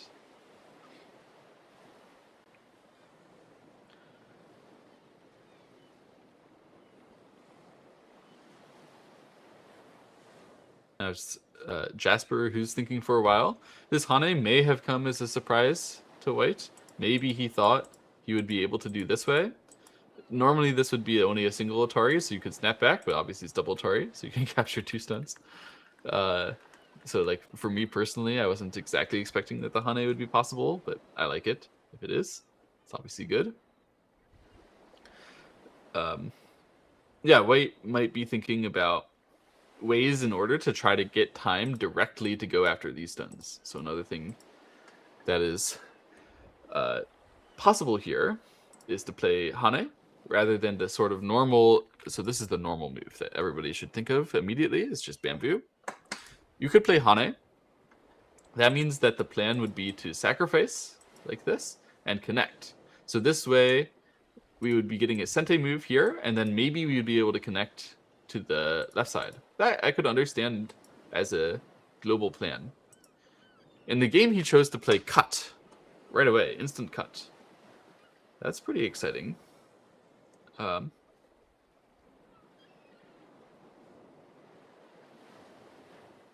Again, it's sort of fighting on the other side. It's just like the P6 stone can get swallowed by black. This N8 stone has immediately become a target.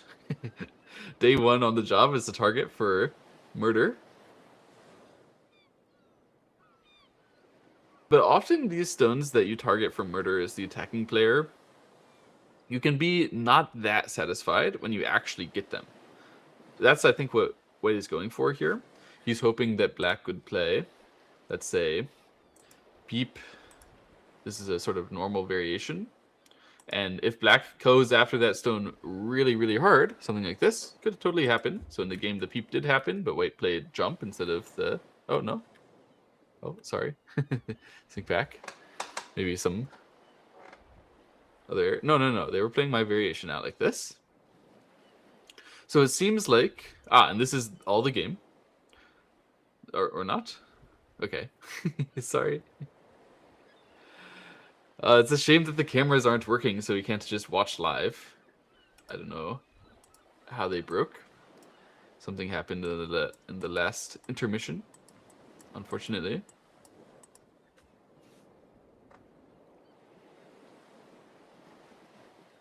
Well, anyway. White played this extend here, so this is the game. The point of this extend is White was happy to have threat on that side, and White is also happy to have threat at A. So obviously, it's pretty easy to read the ladder that if this happens, that's not good. But this move is the strong one that White was aiming at here, which at this point when White cuts, black has no time to actually make a ladder work here, and he would be self-attarring if he ran out. And so that's why black defended when White played at N7. And that's why White played the immediate cut, is he was hoping that black would have to defend, and these two stones would be hard to swallow.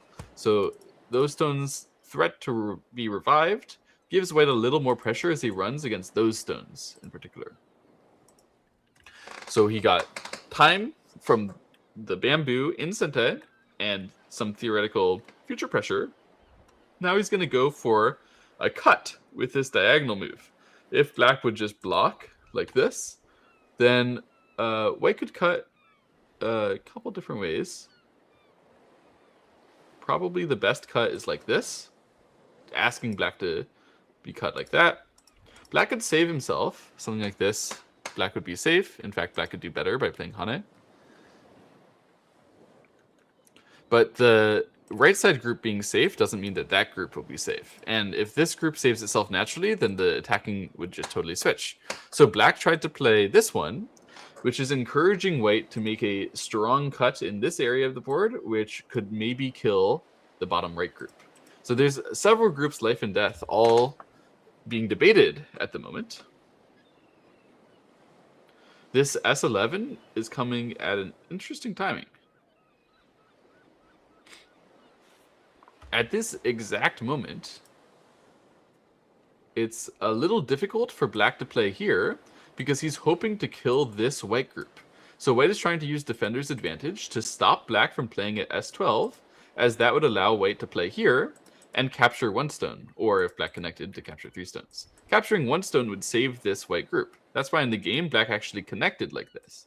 If White life and death over here wasn't in trouble, black would be much more likely to block at S12 in order to get a route in that way. So White used this exact moment when black said, hey, I might try to kill you, to get the peep. That was well timed. And now he just chooses to run out his group. Then I expect to see black answering somehow the cut threat at A. That could be direct or it could be indirect, but somehow we should answer that.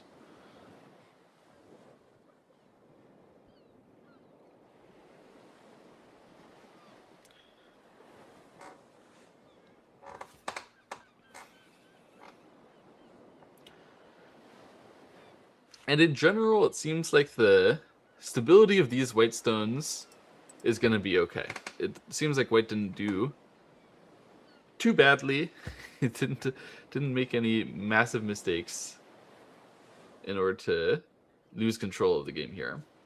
In fact, the black group, even after it connects however it wants to connect, can still have some weakness here. It's not something that white would actually try to attack, but some counterattack potential if black goes a little too wild trying to continue to double attack these two groups. It might be his own downfall.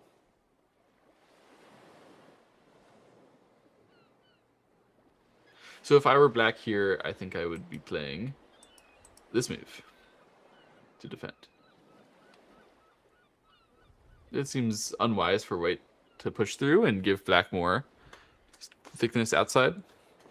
So likely white would either choose to connect right away or to leave it. And I'm just a little satisfied to have pressed in this one extra step that might help to secure eyes on the right side in the future. In the game, yeah, black is still thinking here.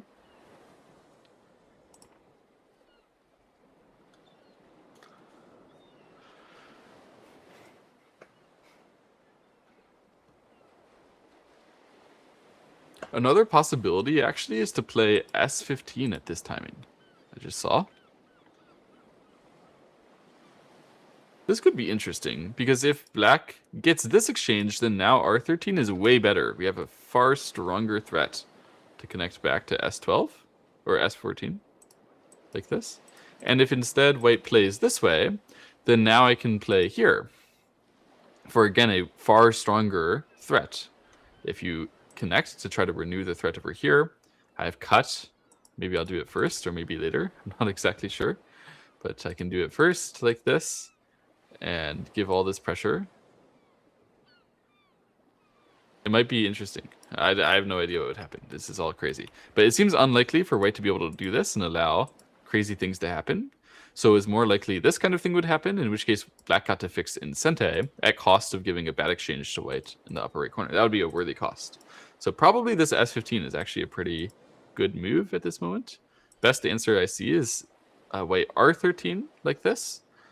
If you do that, maybe black has to answer, but it makes it so that the black Hane in the upper right corner is a threat coming next. So black is getting good time if it goes like this.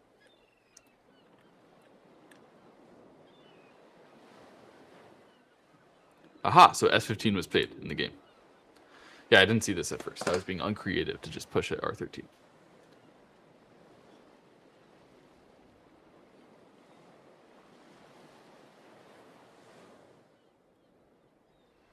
This is a good probing move, asking white how exactly they're going to fix these weaknesses.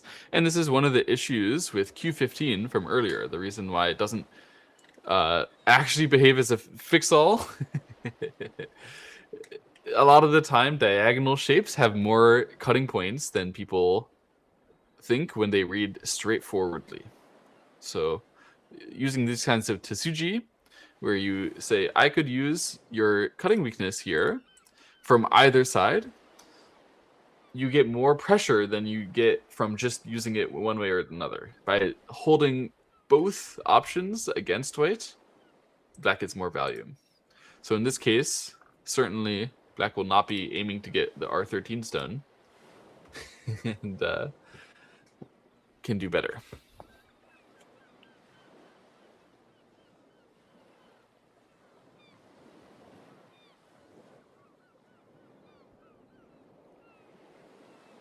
So turn here, this is what I showed in my variation. And I had white playing at R15 in the variation where both sides choose not to die,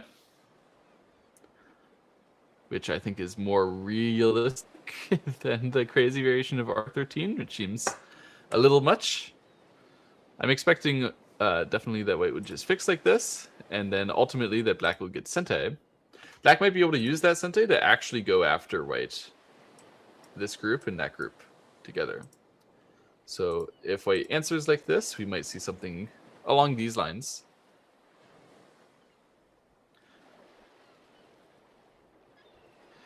But black could also use it just to defend his groups together, force white to connect, and to try to finish off the bottom side area, which would be obviously winning for black if he actually got all of it. If you do it that way, you're going to kind of hurt yourself on the upper right. Like this black group needing to still defend itself is why I favor to play from this direction. You want to naturally not have to take care of it when you attack white.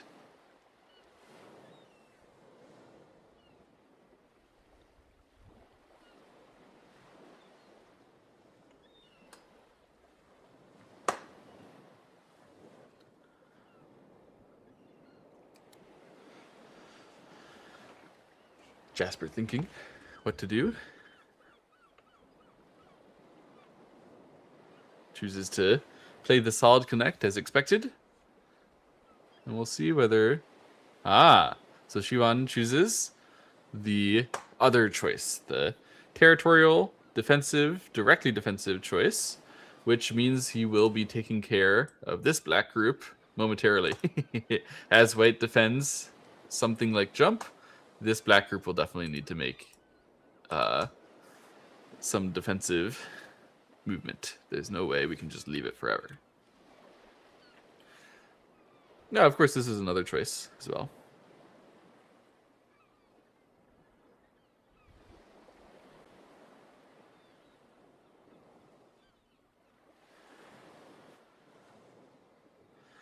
The diagonal here, as opposed to the knight's move, some players think that the knight's move must just be faster, so it's better. But actually the diagonal, I should say this one is often better than the knight's move, or maybe even usually better than the knight's move. Because when you play a diagonal versus the knight's move, this knight's move remains to have this cutting point, which is very awkward to handle. So AB gives black an empty triangle. You would want to play around that somehow, but then your shape can get very muddy. This way, we have far less threats to continue in movement, but far less worry that we are going to have to like defend ourselves, like spend movement defending ourselves. So considering that white threw in the 2 stones and was getting ready to use them as some kind of weapon against black, this move is very sensible to take cover of those stones. I quite like it compared to the knight's move. It should be pretty clearly the better choice, locally speaking, I think. And white is going to run out these stones anyway, so you can see it's far better here to have a stone just diagonal out as opposed to knight's move. Now this is interesting. I thought that white was for sure going to have to play in the upper right, and white choosing not to do that makes the game quite a bit more exciting, I think. Still, it's possible for black to play another move in the upper right immediately. He doesn't have to answer to this.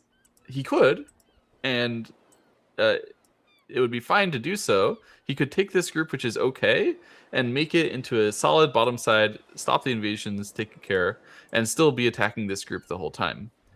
But somehow I get the feeling that he's more likely to be playing away from this one. It just isn't that big of a threat for white to come down. Black can still take care of himself. I'm very happy as black if I'm the one who's first to play over here. It allows me to really change the way that the game can continue. Playing some single move over here allows me to go for cuts to make that an actually weak group. That one's an actually weak group. This could make me not have to defend that or that or that. I'm sure I'll have to defend 1 or 2 of them, but If I just manage to cover them naturally while achieving some attacking goals, I feel very satisfied already.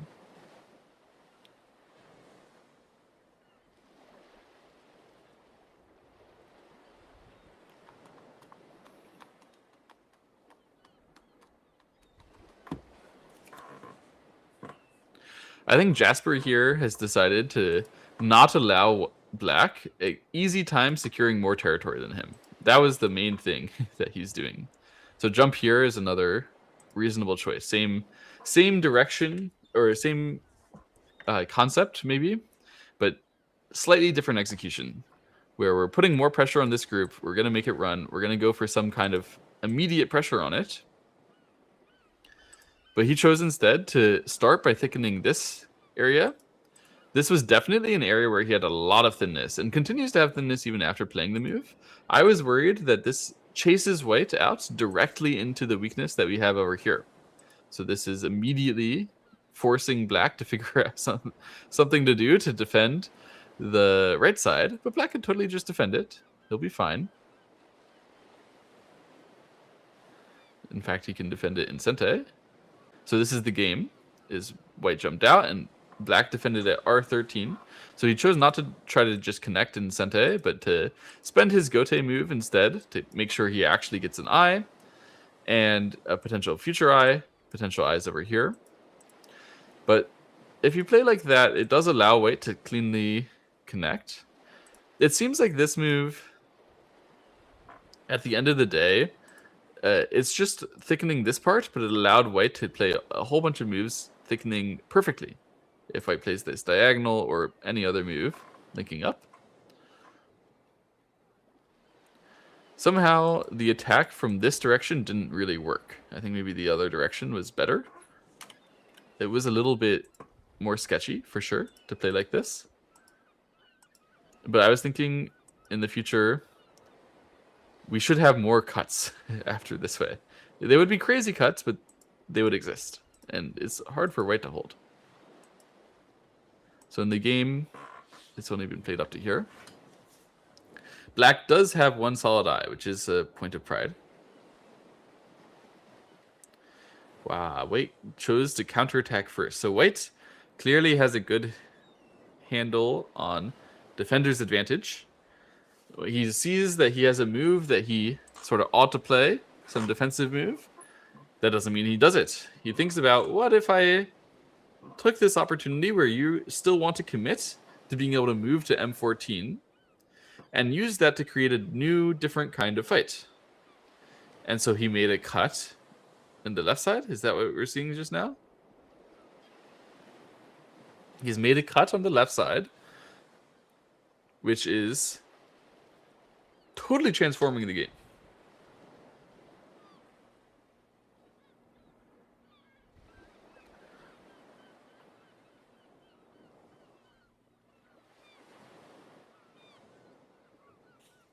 So by using defender's advantage, he ended up committing to these cutting stones and these cutting stones in this case.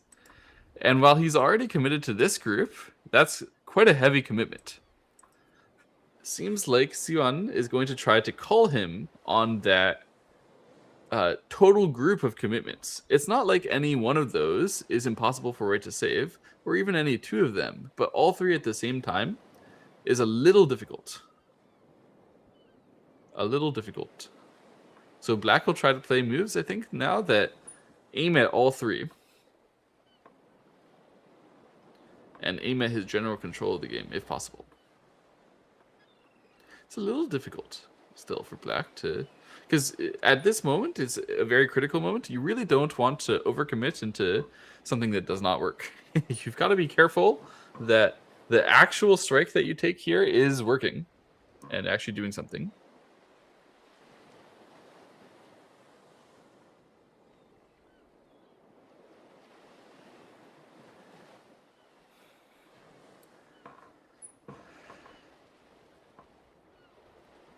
It's definitely messy, which is, of course, the goal of the original move at L5. Okay, so Black falls back first, thinking, I really couldn't find anything that kills that group or that group, so let me just take care of myself at the moment and get ready.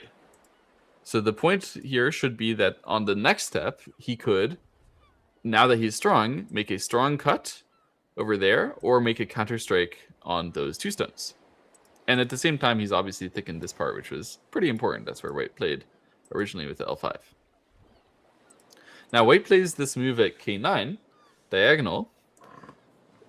This is aiming at a cut, obviously. It's also aiming at being able to secure the black push through here, which makes me think that white might be eyeing a chance to net and therefore surround these stones at the same time as eyeing a chance to cut through here.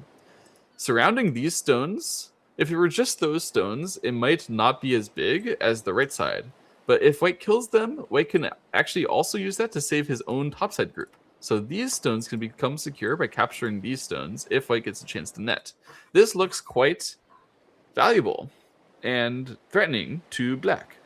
So black definitely needed to fix this cutting point somehow. He fixes it like this. But I quite like Jasper's idea. It looks like black might be losing some amount of control of the game here with the net.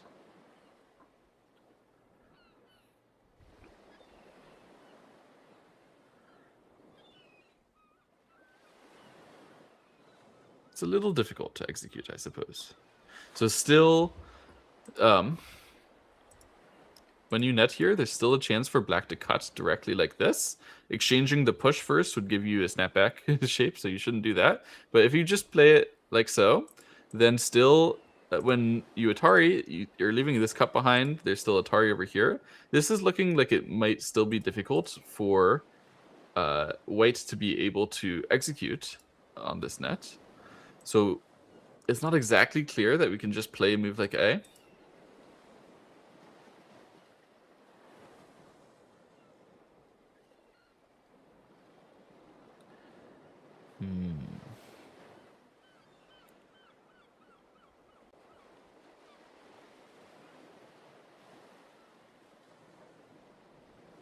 There could be some interesting stuff where we play the turn and then this net, which looks worse, but it creates a greater weakness to the elephant clamp.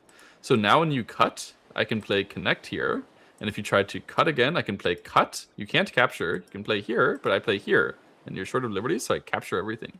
Cleanly connect everything. It's very good.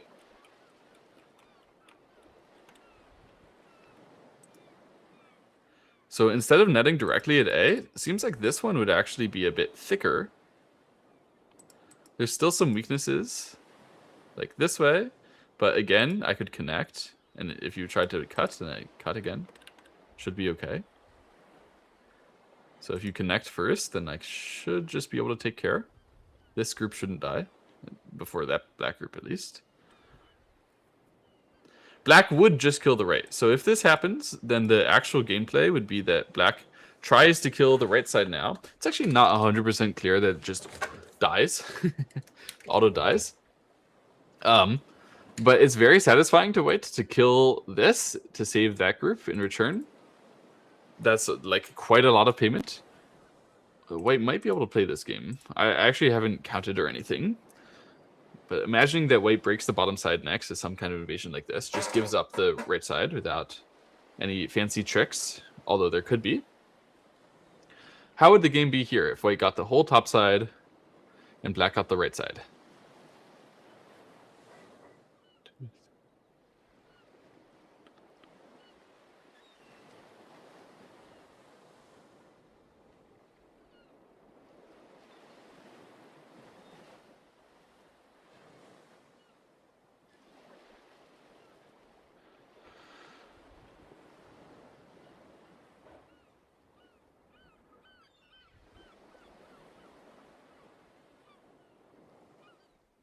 So I think that black would be leading this game.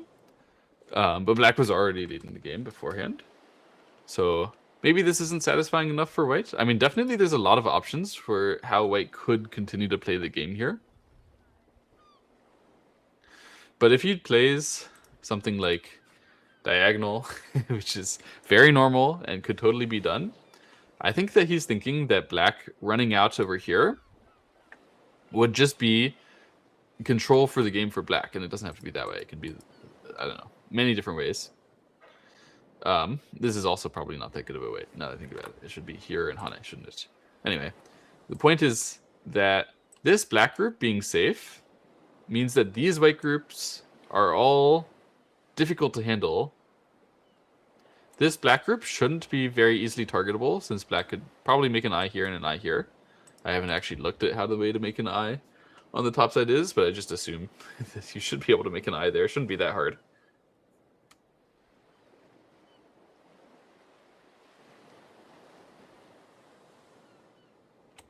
So in the game, white played this net, which I thought was the wrong net. But he clearly was reading about this stuff.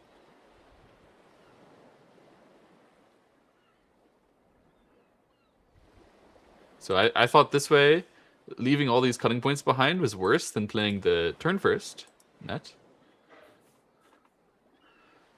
I don't know exactly. It's hard to know for sure, this kind of thing.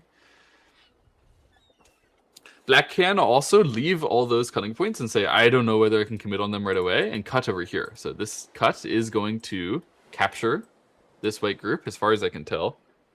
It's a bit tricky, of course. If turn black Hane, is this the problem? Turn black Hane. There.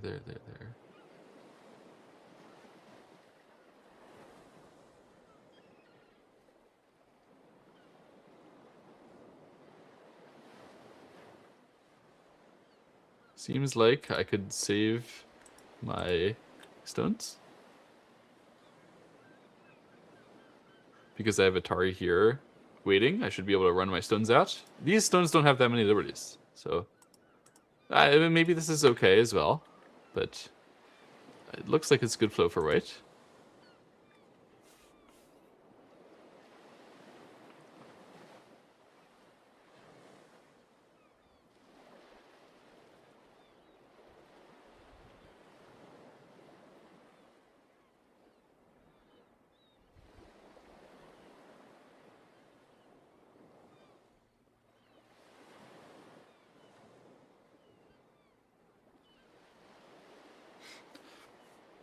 So they're both challenging each other to very deep reading right now. Hey, what happens when you cut through me? If you can cut through me and you can capture some stones and save your stones, great, good job. But if you can't, then it can be a huge error. And this is pretty deep calculation that you'd have to do to be able to determine that kind of thing about this type of position. Determining stuff is hard. it's very difficult.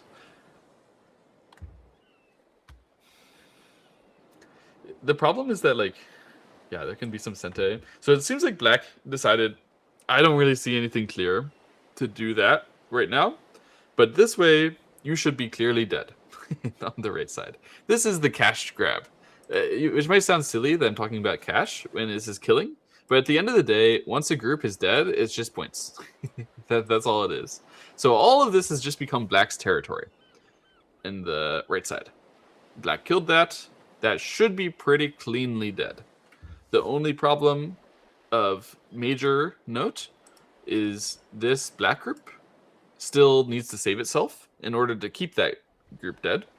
That black group can get under fire. It probably won't particularly soon. But it could, and it being important means that black absolutely cannot sacrifice that group. It becomes heavy. This is not the way that I thought that black was going to do it. I thought black was going to do it like this. In terms of the method of capturing, I'm not sure I really understand the difference, to be honest. It has something to do with this idea where white can play this one as a sente move to try to save that cutting stone. So after that, black can play here. If I could then get all of these moves forcing, like all of them, and then play here, then I could live. I could make my second eye and save my white group. So by playing this way, I managed to make it so that when I stop you from playing there, I'm like blocking a little more effectively. That might help in order to keep the white group dead. Okay, in the game, they've played, yeah, this way. White played push here and the bamboo. So this is along the lines of trying to create that life. So now again, if you answer this way, then this would be alive. And if instead you played here, then I could play cut, and that would kill the group on the right side, even though you Atari and play like this, it's dead. So it seems like white might actually still get a life here.